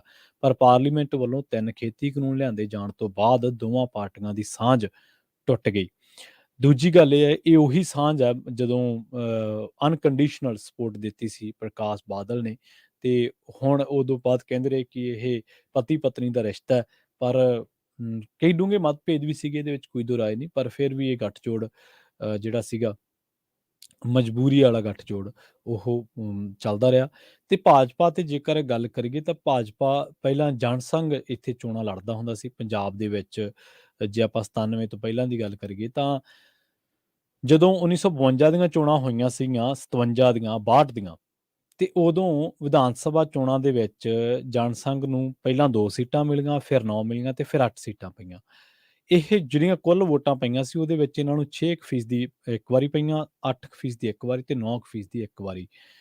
ਉਸ ਤੋਂ ਬਾਅਦ ਫਿਰ ਪੰਜਾਬ ਦੀ ਵੰਡ ਹੋਈ 1966 ਦੇ ਵਿੱਚ ਤੇ ਇਸ ਵੰਡ ਨੂੰ ਸਿਆਸੀ ਤੌਰ ਤੇ ਅਕਾਲੀ ਦਲ ਨੂੰ ਲਾਹਾ ਮਿਲਿਆ ਤੇ ਦੇਸ਼ ਦੀ ਰਾਜਨੀਤੀ ਦੇ ਵਿੱਚ ਫਿਰ ਉਹਨੇ ਕਾਂਗਰਸ ਦਾ ਟਾਕਰਾ ਕੀਤਾ। 1967 ਦੀਆਂ ਵਿਧਾਨ ਸਭਾ ਜਦੋਂ ਚੋਣਾਂ ਹੋਈਆਂ ਸੀ ਤਾਂ ਕਾਂਗਰਸ ਸਭ ਤੋਂ ਵੱਡੀ ਪਾਰਟੀ ਬਣ ਕੇ ਉੱਭਰ ਕੇ ਸਾਹਮਣੇ ਆਈ ਸੀਗੀ। ਇਹ ਬੇਸ਼ੱਕ ਤੁਸੀਂ ਨੈੱਟ ਤੋਂ ਕਨਫਰਮ ਵੀ ਕਰ ਸਕਦੇ ਆ। ਪਰ ਦੇਸ਼ ਦੇ ਹੋਰ 9 ਸੂਬਿਆਂ ਦੇ ਵਿੱਚ ਪੰਜਾਬ ਦੇ ਵਿੱਚ ਅਕਾਲੀ ਦਲ ਦੀ ਅਗਵਾਈ ਵਾਲੀ ਸਾਂਝੀ ਸਰਕਾਰ ਬਣੀ, ਜਿਹਦੇ ਵਿੱਚ ਜਨਸੰਘ ਵਾਲੇ ਸੀਗੇ ਤੇ ਸੀਪੀਆਈ ਵਾਲੇ ਸੀਗੇ। ਤੇ 1967 ਦੇ ਵਿੱਚ ਚੋਣਾਂ ਦੇ ਵਿੱਚ ਪਹਿਲੀ ਵਾਰੀ 9 ਸੂਬਿਆਂ ਦੇ ਵਿੱਚ ਗੈਰ ਕਾਂਗਰਸੀ ਸਰਕਾਰਾਂ ਬਣੀਆਂ ਸੀ ਤੇ ਜਨਸੰਘ ਨੂੰ ਇਹਨਾਂ ਚੋਣਾਂ ਦੇ ਵਿੱਚ ਕੁੱਲ 104 ਸੀਟਾਂ ਦੇ ਵਿੱਚੋਂ 9 ਸੀਟਾਂ ਮਿਲੀਆਂ ਸੀ ਤੇ ਉਦੋਂ ਸਭ ਤੋਂ ਵੱਧ ਆਜ਼ਾਦੀ ਤੋਂ ਬਾਅਦ, ਵੰਡ ਤੋਂ ਬਾਅਦ ਕਹਿ ਦਿੰਦੇ ਆਪਾਂ, ਵੰਡ ਤੋਂ ਬਾਅਦ ਤਕਰੀਬਨ 10% ਵੋਟਾਂ ਪਈਆਂ ਸੀਗੀਆਂ। ਪਰ ਇਹ ਸਰਕਾਰ ਬਹੁਤਾ ਸਮਾਂ ਚੱਲੀ ਨਹੀਂ ਤੇ 1969 ਦੇ ਵਿੱਚ ਫਿਰ ਚੋਣਾਂ ਹੋਈਆਂ, ਫਿਰ ਇਹਨਾਂ ਨੂੰ 8 ਸੀਟਾਂ ਮਿਲੀਆਂ ਤੇ ਵੋਟਾਂ ਵੀ ਇਹਨਾਂ ਦੀਆਂ ਘਟ ਗਈਆਂ ਸੀ। ਫਿਰ ਇਹ ਵੀ ਸਰਕਾਰ ਆਪਣਾ ਟਾਈਮ ਨਹੀਂ ਸੀ ਪੂਰਾ ਕਰ ਸਕੀ। ਫਿਰ 1972 ਦੇ ਵਿੱਚ ਦੁਬਾਰਾ ਵਿਧਾਨ ਸਭਾ ਚੋਣ ਹੁੰਦੀ ਹੈ ਤੇ ਇਹ ਚੋਣ ਜਨਸੰਘ 33 ਸੀਟਾਂ ਤੇ ਲੜਦਾ ਪਰ ਇੱਕ ਵੀ ਸੀਟ ਨਹੀਂ ਉਹਨਾਂ ਨੂੰ ਮਿਲਦੀ। ਕਾਂਗਰਸ ਪਾਰਟੀ 117 ਸੀਟਾਂ ਦੇ ਵਿੱਚੋਂ ਮੇਰੇ ਖਿਆਲ 65 ਜਾਂ 66 ਸੀਟਾਂ ਜਿੱਤਦੀ ਹੈ ਤੇ ਫਿਰ ਗਿਆਨੀ ਜੈਲ ਸਿੰਘ ਇੱਥੇ ਮੁੱਖ ਮੰਤਰੀ ਬਣਦਾ। 1972 ਦੀ ਇਹ ਗੱਲ ਆ। 1975 ਦੇ ਵਿੱਚ ਇੰਦਰਾ ਦੀ ਐਮਰਜੈਂਸੀ ਆ ਜਾਂਦੀ ਹੈ ਤੇ ਲੀਡਰਾਂ ਨੂੰ ਚੱਕ ਕੇ ਜੇਲ੍ਹ ਦੇ ਵਿੱਚ ਡੱਕਿਆ ਜਾਂਦਾ ਹੈ ਤੇ ਫਿਰ ਕਾਂਗਰਸ ਨੂੰ ਦੇਸ਼ ਭਰ ਦੇ ਵਿੱਚ ਬਹੁਤ ਤਕੜੇ ਵਿਰੋਧ ਦਾ ਸਾਹਮਣਾ ਕਰਨਾ ਪੈਂਦਾ ਤੇ ਪੰਜਾਬ ਦੀ ਰਾਜਨੀਤੀ ਦੇ ਵਿੱਚ ਵੀ ਵੱਡਾ ਮੋੜ ਆਉਂਦਾ ਤੇ ਫਿਰ ਇੱਥੋਂ ਸ਼ੁਰੂ ਹੁੰਦਾ ਜਨਤਾ ਪਾਰਟੀ ਦਾ ਸਫ਼ਰ। ਜਨਸੰਘ ਇਸ ਪਾਰਟੀ ਦਾ ਹਿੱਸਾ ਬਣਿਆ। ਦੇਸ਼ ਦੇ ਵਿੱਚ ਪਹਿਲੀ ਵਾਰੀ ਕੇਂਦਰ ਦੇ ਵਿੱਚ ਗੈਰ ਕਾਂਗਰਸ ਜਾਣੀ ਕਿ ਜਨਤਾ ਪਾਰਟੀ ਦੀ ਸਰਕਾਰ ਬਣਦੀ ਹੈ ਤੇ 1977 ਦੀਆਂ ਲੋਕ ਸਭਾ ਚੋਣਾਂ ਦੇ ਵਿੱਚ ਜਨਤਾ ਪਾਰਟੀ ਦੇ ਹਿੱਸੇ ਪੰਜਾਬ ਦੀਆਂ ਕੁੱਲ 13 ਦੇ ਵਿੱਚੋਂ 3 ਸੀਟਾਂ ਆਈਆਂ ਸੀਗੀਆਂ ਤੇ ਇਹ ਕੁੱਲ ਪਈਆਂ ਵੋਟਾਂ ਦਾ 12% ਲੈ ਗਏ ਸੀਗੇ, ਜਿਹੜੇ ਕਿ 8-6 ਤੋਂ ਚੱਲੇ ਆ ਇਹ। ਤਾਂ ਉਸ ਤੋਂ ਬਾਅਦ ਫਿਰ ਇਹਨਾਂ ਨੇ ਅਕਾਲੀ ਦਲ ਦੇ ਗੱਠਜੋੜ ਦੇ ਭਾਈਵਾਲ ਵਜੋਂ ਜਨਤਾ ਪਾਰਟੀ ਨੇ 41 ਸੀਟਾਂ ਤੇ ਚੋਣ ਲੜੀ ਸੀ ਤੇ 25 ਤੇ ਜਿੱਤ ਪ੍ਰਾਪਤ ਕੀਤੀ ਸੀ, 15% ਵੋਟਾਂ ਹਾਸਲ ਕੀਤੀਆਂ। 1980 ਦੇ ਵਿੱਚ ਭਾਜਪਾ ਹੋਂਦ ਦੇ ਵਿੱਚ ਆਉਂਦੀ, ਜਨਤਾ ਪਾਰਟੀ ਦੀ ਟੁੱਟ ਭੱਜ ਹੋ ਜਾਂਦੀ ਹੈ ਤੇ 1980 ਦੀਆਂ ਵਿਧਾਨ ਸਭਾ ਚੋਣਾਂ ਦੇ ਵਿੱਚ ਪਾਰਟੀ ਸਿਰਫ ਇੱਕੋ ਸੀਟ ਤੇ ਹੀ ਰਹਿ ਗਈ ਸੀ ਤੇ ਇਸ ਨੇ 41 ਸੀਟਾਂ ਤੇ ਚੋਣ ਲੜੀ ਸੀ ਪਰ ਜਲਵਾ ਜੁੰਬਸ਼ ਦਾ ਗਾਇਬ ਹੋ ਚੁੱਕਿਆ ਸੀਗਾ। 1980 ਦੇ ਵਿੱਚ ਕੇਂਦਰ ਤੇ ਪੰਜਾਬ ਦੇ ਵਿੱਚ ਫਿਰ ਕਾਂਗਰਸ ਦੀ ਸਰਕਾਰ ਬਣਦੀ ਹੈ। ਉਸ ਤੋਂ ਬਾਅਦ ਫਿਰ 1983 ਦੇ ਵਿੱਚ ਰਾਸ਼ਟਰਪਤੀ ਰਾਜ ਆਉਂਦਾ। ਫਿਰ 1985 ਦੇ ਵਿੱਚ ਅਕਾਲੀ ਦਲ ਪਹਿਲੀ ਵਾਰੀ ਬਹੁਮਤ ਲੈ ਕੇ ਸਰਕਾਰ ਬਣਾਉਂਦਾ ਤੇ ਭਾਜਪਾ 26 ਸੀਟਾਂ ਤੇ ਚੋਣ ਲੜਦੀ ਹੈ ਤੇ ਫਿਰ ਕੁੱਲ ਪਈਆਂ ਵੋਟਾਂ ਦੇ ਇਹਨਾਂ ਨੂੰ 5% ਫਿਰ ਮਿਲ ਜਾਂਦਾ ਤੇ 6 ਸੀਟਾਂ ਜਿੱਤ ਜਾਂਦੇ ਆ। 1992 ਦੇ ਵਿੱਚ ਪਾਰਟੀ ਨੇ 66 ਸੀਟਾਂ ਤੇ ਚੋਣ ਲੜੀ ਸੀ ਤੇ 6 ਸੀਟਾਂ ਜਿੱਤ ਗਈ ਸੀ। ਉਸ ਤੋਂ ਬਾਅਦ 1997 ਦੀਆਂ ਵਿਧਾਨ ਸਭਾ ਚੋਣਾਂ ਤੇ ਆਉਣੇ ਆਪਾਂ। 1997 ਤੋਂ ਬਾਅਦ ਫਿਰ ਇਹਨਾਂ ਨੇ ਅਕਾਲੀ ਦਲ ਦੇ ਨਾਲ 2002, 2007, 2012, 2017 ਦੀਆਂ ਵਿਧਾਨ ਸਭਾ ਚੋਣਾਂ ਲੜੀਆਂ ਤੇ 98, 99 ਤੇ 4, 9, 14 ਤੇ 19 ਦੀਆਂ ਲੋਕ ਸਭਾ ਚੋਣਾਂ ਫਿਰ ਭਾਜਪਾ ਨੇ ਅਕਾਲੀ ਦਲ ਦੇ ਨਾਲ ਸਮਝੌਤੇ ਵਜੋਂ ਛੋਟੇ ਭਾਈਵਾਲ ਦੇ ਵਜੋਂ ਹੀ ਲੜੀਆਂ ਸੀਗੀਆਂ। ਵਿਧਾਨ ਸਭਾ ਚੋਣਾਂ ਦੇ ਵਿੱਚ ਇਹਦੇ ਹਿੱਸੇ 23 ਸੀਟਾਂ ਤੇ ਲੋਕ ਸਭਾ ਚੋਣਾਂ ਦੇ ਵਿੱਚ 3 ਆਈਆਂ। 1997 ਦੇ ਵਿੱਚ ਇਹਨਾਂ ਨੇ 22 ਸੀਟਾਂ ਤੇ ਚੋਣ ਲੜੀ ਤੇ ਇਹ 18 ਜਿੱਤ ਗਏ ਸੀਗੇ ਤੇ ਅਕਾਲੀ ਦਲ ਦੇ ਨਾਲ ਸਰਕਾਰ ਬਣਾਈ ਸੀ। 2002 ਦੇ ਵਿੱਚ ਫਿਰ 3 ਸੀਟਾਂ ਤੇ ਰਹਿ ਗਏ ਸੀਗੇ। 2002 ਦੇ ਵਿੱਚ ਕੈਪਟਨ ਆ ਗਏ ਜਿਹੜੇ ਕਿ ਹੁਣ ਭਾਜਪਾ ਦੇ ਵਿੱਚ ਸ਼ਾਮਲ ਹੋ ਚੁੱਕੇ ਆ। 7 ਦੇ ਵਿੱਚ ਫਿਰ ਅਕਾਲੀ ਭਾਜਪਾ ਗੱਠਜੋੜ ਸੱਤਾ ਦੇ ਵਿੱਚ ਵਾਪਸ ਆਉਂਦਾ ਤੇ ਇਹਨਾਂ ਚੋਣਾਂ ਦੇ ਵਿੱਚ ਭਾਜਪਾ ਨੇ ਲੜੀਆਂ ਸੀ 23 ਤੇ 19 ਜਿੱਤ ਜਾਂਦੇ ਆ ਉਹ। ਫਿਰ 12 ਦੇ ਵਿੱਚ ਤੇ 17 ਦੇ ਵਿੱਚ ਪਾਰਟੀ ਫਿਰ 12 ਸੀਟਾਂ ਜਿੱਤਦੀ ਹੈ ਤੇ 3 ਸੀਟਾਂ ਜਿੱਤਦੀ ਆ। ਇਸ ਤੋਂ ਇਲਾਵਾ ਲੋਕ ਸਭਾ ਚੋਣਾਂ ਦੇ ਵਿੱਚ 98 ਚ ਵੀ 3 ਜਿੱਤ ਗਏ ਸੀ ਤੇ 99 ਚ ਵੀ 1 ਜਿੱਤ ਗਏ ਸੀ। 2004 ਦੇ ਵਿੱਚ ਵੀ 3, 2009 ਦੇ ਵਿੱਚ ਵੀ 1, 2014 ਦੇ ਵਿੱਚ ਤੇ 19 ਦੇ ਵਿੱਚ 2-2 ਸੀਟਾਂ ਜਿੱਤਦੇ ਰਹੇ। ਇਸ ਪਾਰਟੀ ਦਾ ਜਿਹੜਾ ਪੰਜਾਬ ਦੇ ਵਿੱਚ ਵੋਟ ਪ੍ਰਤੀਸ਼ਤ ਆ, ਵੋਟ ਫੀਸਦ ਹੈ, ਉਹ ਹਮੇਸ਼ਾ 10-11 ਦੇ ਪਾੜੇ ਦੇ ਵਿੱਚ ਰਿਹਾ। ਕਦੇ ਇਹਨਾਂ ਨੂੰ ਵਿਧਾਨ ਸਭਾ ਚੋਣਾਂ ਦੇ ਵਿੱਚ ਵੋਟਾਂ ਪੈ ਗਈਆਂ। ਮਸਲਨ ਜਿਵੇਂ ਹੁਣ ਇਹਨਾਂ ਨੇ, ਜੇ ਆਪਾਂ ਵਿਧਾਨ ਸਭਾ ਚੋਣਾਂ ਦੀ ਗੱਲ ਕਰੀਏ, ਜਦੋਂ ਪੰਜਾਬ ਦੇ ਵਿੱਚ ਸਰਕਾਰ ਬਣਦੀ ਹੈ ਤਾਂ ਉਦੋਂ ਇਹਨਾਂ ਨੇ, ਜਦੋਂ 2012 ਤੇ 17 ਦੀਆਂ ਚੋਣਾਂ ਹੋਈਆਂ ਤੇ ਇਹਨਾਂ ਨੂੰ ਪਹਿਲਾਂ 12 ਜਿੱਤ ਜਾਂਦੇ ਸੀਟਾਂ, ਫਿਰ 3 ਤੇ ਹੀ ਰਹਿ ਜਾਂਦੇ ਆ। ਫਿਰ ਜਦੋਂ 2007 ਦੀਆਂ ਚੋਣਾਂ ਦੀ ਗੱਲ ਕਰਦੇ ਆਪਾਂ ਤਾਂ ਉਦੋਂ ਇਹ 23 ਸੀਟਾਂ ਦੇ ਵਿੱਚੋਂ 19 ਲੈ ਜਾਂਦੇ ਆ। ਸੋ ਹੁਣ ਪਰ ਜਿਹੜੀ ਹੈ ਉਹ ਸਾਰਾ ਸਿਸਟਮ ਬਦਲ ਚੁੱਕਿਆ। ਹੁਣ ਅਕਾਲੀ ਦਲ ਦੇ ਨਾਲ ਗੱਠਜੋੜ ਨਹੀਂ ਰਿਹਾ ਤੇ ਹੁਣ ਕੀ ਹੋ ਰਿਹਾ ਪੰਜਾਬ ਦੇ ਵਿੱਚ, ਇਸ ਟਾਈਮ ਅਕਾਲੀ ਦਲ ਹਾਸ਼ੀਆਗ੍ਰਸਤ ਹੋਇਆ ਪਿਆ, ਜਿਹੜਾ ਕਦੇ ਪੰਜਾਬ ਦੇ ਹਿੱਤਾਂ ਦੇ ਲਈ ਲੜਦਾ ਸੀ ਅਕਾਲੀ ਦਲ। ਔਰ ਇਹ ਸਾਨੂੰ ਕਹਿਣ ਦੇ ਵਿੱਚ ਕੋਈ ਹਿਚਕਚਾਹਟ ਨਹੀਂ ਕਿ ਅਕਾਲੀ ਦਲ ਦਾ ਮੋਰਚਿਆਂ ਦਾ, ਪੰਜਾਬ ਦੇ ਪਾਣੀਆਂ, ਪੰਜਾਬ ਦੇ ਪੰਜਾਬੀ ਬੋਲਦੇ ਇਲਾਕੇ, ਉਸ ਤੋਂ ਪਹਿਲਾਂ ਵੰਡ ਤੋਂ ਪਹਿਲਾਂ ਦੇ ਮੋਰਚੇ ਜਿਹੜੇ ਆ, ਉਹਦੇ ਵਿੱਚ ਅਕਾਲੀ ਦਲ ਬੜਾ ਸਰਗਰਮ ਰਿਹਾ, ਇਹਦੇ 'ਚ ਕੋਈ ਦੋ ਰਾਏ ਨਹੀਂ। ਪਰ ਜਿਹੜਾ ਮੌਜੂਦਾ ਉਹ ਅਕਾਲੀ ਦਲ ਬਾਦਲ ਲੱਗਦਾ ਉਹਦੇ ਨਾਲ ਦੇ ਨਾਲ, ਇਹ ਸਾਨੂੰ ਭੁੱਲਣਾ ਨਹੀਂ ਚਾਹੀਦਾ। ਹੁਣ ਕੀ ਹੋਇਆ ਕਿ ਅਕਾਲੀ ਦਲ ਹਾਸ਼ੀਆਗ੍ਰਸਤ ਹੋਇਆ ਪਿਆ, ਵੱਡੇ ਸੰਕਟ ਦਾ ਸਾਹਮਣਾ ਕਰ ਰਿਹਾ। ਜਗੀਰ ਕੌਰ, ਜਗਮੀਤ ਬਰਾੜ, ਚੰਦੂ ਮਾਜਰਾ, ਢੀਂਡਸਾ, ਸਭ ਤੁਹਾਨੂੰ ਪਤਾ ਖਿੰਡੇ ਪੁੰਡੇ ਪਏ ਨੇ। ਕਾਂਗਰਸ ਪਾਰਟੀ ਦਾ ਇੱਕ ਵੱਡਾ ਧੜਾ ਭਾਜਪਾ ਦੇ ਵਿੱਚ ਚਲਾ ਗਿਆ, ਤੇ ਇੱਕ ਧੜਾ ਭਾਜਪਾ ਦੇ ਵਿੱਚ ਚਲਾ ਗਿਆ ਤੇ ਇੱਕ ਨੂੰ ਵਿਜੀਲੈਂਸ ਨਹੀਂ ਟਿਕਣ ਦਿੰਦੀ। ਰਾਤ ਨੂੰ ਸੌਂਦੇ ਨੇ ਵਿਚਾਰੇ ਘਰੇ, ਪਤਾ ਨਹੀਂ ਤੜਕੇ ਉੱਠਦੇ ਨੇ, ਜਾ ਕੇ ਥਾਣੇ ਜਾ ਕੇ ਨੀਂਦ ਜੀ ਪੂਰੀ ਹੁੰਦੀ ਹੈ। ਕਿਉਂਕਿ ਜੇ ਨਹੀਂ ਯਕੀਨ ਆਉਂਦਾ ਤਾਂ ਸਾਧੂ ਸਿੰਘ ਧਰਮਸੋਤ ਤੋਂ ਪੁੱਛ ਲਿਓ, ਕਦੇ ਜਿੱਦੇ ਵਾਹ ਪਿਆ ਉਹਦੇ ਨਾਲ ਇਦਾਂ ਹੀ ਹੋਈ ਸੀ, ਤੜਕੇ 4 ਵਜੇ ਚੱਕ ਲਿਆ ਸੀ। ਫਿਰ ਪੰਜਾਬ ਦੇ ਵਿੱਚ ਜਿਹੜੀ ਹੁਣ ਰਾਜ ਕਰਤਾ ਧਿਰ ਆਮ ਆਦਮੀ ਪਾਰਟੀ, ਇਹਨੂੰ ਬਹੁਤ ਸਾਰੀਆਂ ਮੁਸ਼ਕਲਾਂ ਨੇ।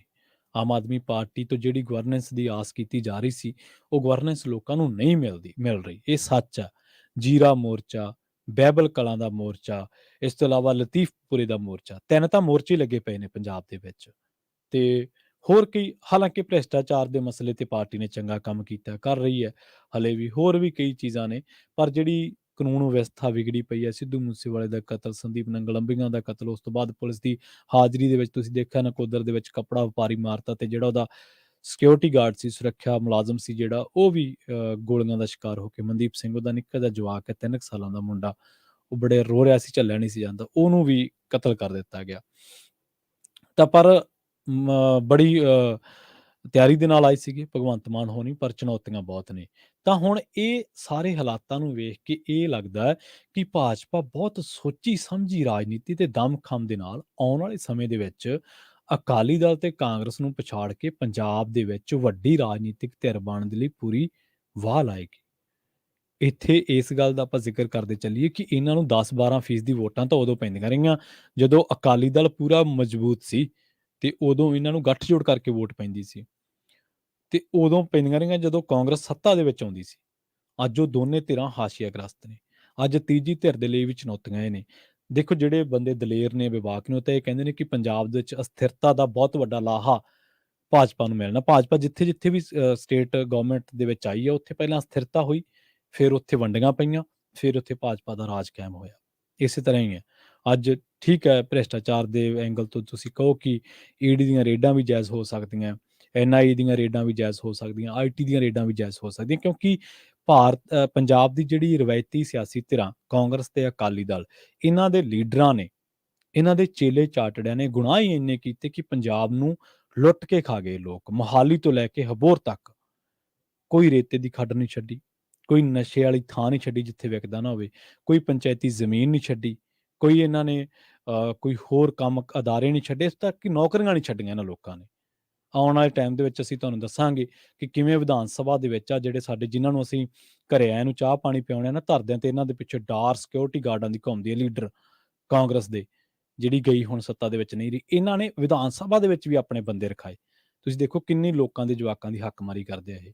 ਸੋ ਹਰ ਚੀਜ਼ ਤੇ ਕਬਜ਼ਾ, ਤੇ ਅੱਜ ਅਸੀਂ ਦੇਖਦੇ ਹਾਂ ਕਿ ਕਦੇ IT ਦੀ ਰੇਡ, ਕਦੇ CBI ਦੀ ਰੇਡ, ਕਦੇ NIA ਦੀ ਰੇਡ, ਕਦੇ ED ਦੀ ਰੇਡ। 4 ਏਜੰਸੀਆਂ ਪੰਜਾਬ ਦੇ ਸਰਗਰਮ ਨੇ। ਇਹਨਾਂ ਚੀਜ਼ਾਂ ਤੇ ਅਸੀਂ ਟਾਈਮ ਤੇ ਤੁਹਾਨੂੰ ਸਾਰੀਆਂ ਜਾਣਕਾਰੀਆਂ ਦਿੰਦੇ ਰਹਾਂਗੇ। ਫਿਲਹਾਲ ਸਮਾਂ ਹੋ ਗਿਆ ਤੁਹਾਡੇ ਤੋਂ ਇਜਾਜ਼ਤ ਲੈਣ ਦਾ। ਪ੍ਰੋਗਰਾਮ ਖਬਰ ਤੇ ਨਜ਼ਰ ਨੂੰ ਆਪਾਂ ਇੱਥੇ ਸਮਾਪਤ ਕਰਾਂਗੇ। ਮੈਨੂੰ ਪ੍ਰਵੀਨ ਸ਼ਰਮਾ ਨੂੰ ਦਿਓ ਇਜਾਜ਼ਤ। ਪੰਜਾਬੀ ਰੇਡੀਓ USA ਦਾ ਅਗਲਾ ਪ੍ਰੋਗਰਾਮ ਅਪਡੇਟ ਅਮਰੀਕਾ ਪ੍ਰੋਗਰਾਮ ਦੇ ਵਿੱਚ ਅਮਰੀਕਾ ਦੇ ਨਾਲ ਵਿਸ਼ਵ ਭਰ ਦੇ ਵਿੱਚ ਵਾਪਰੀਆਂ ਅਹਿਮ ਅਤੇ ਵੱਡੀਆਂ ਘਟਨਾਵਾਂ ਬਾਰੇ ਤੁਹਾਨੂੰ ਦਿੱਤੀਆਂ ਜਾਣਗੀਆਂ ਖਾਸ ਜਾਣਕਾਰੀਆਂ। ਜੁੜੇ ਰਹੋ ਪੰਜਾਬੀ ਰੇਡੀਓ USA ਦੇ ਨਾਲ। ਤੇ ਆਖਿਰ ਦੇ ਵਿੱਚ ਇੱਕ ਵਾਰ ਫਿਰ ਤੋਂ ਤੁਹਾਨੂੰ ਸਭ ਨੂੰ ਪਿਆਰ ਸਤਿਕਾਰ ਸਹਿਤ ਸਤਿ ਸ਼੍ਰੀ ਅਕਾਲ।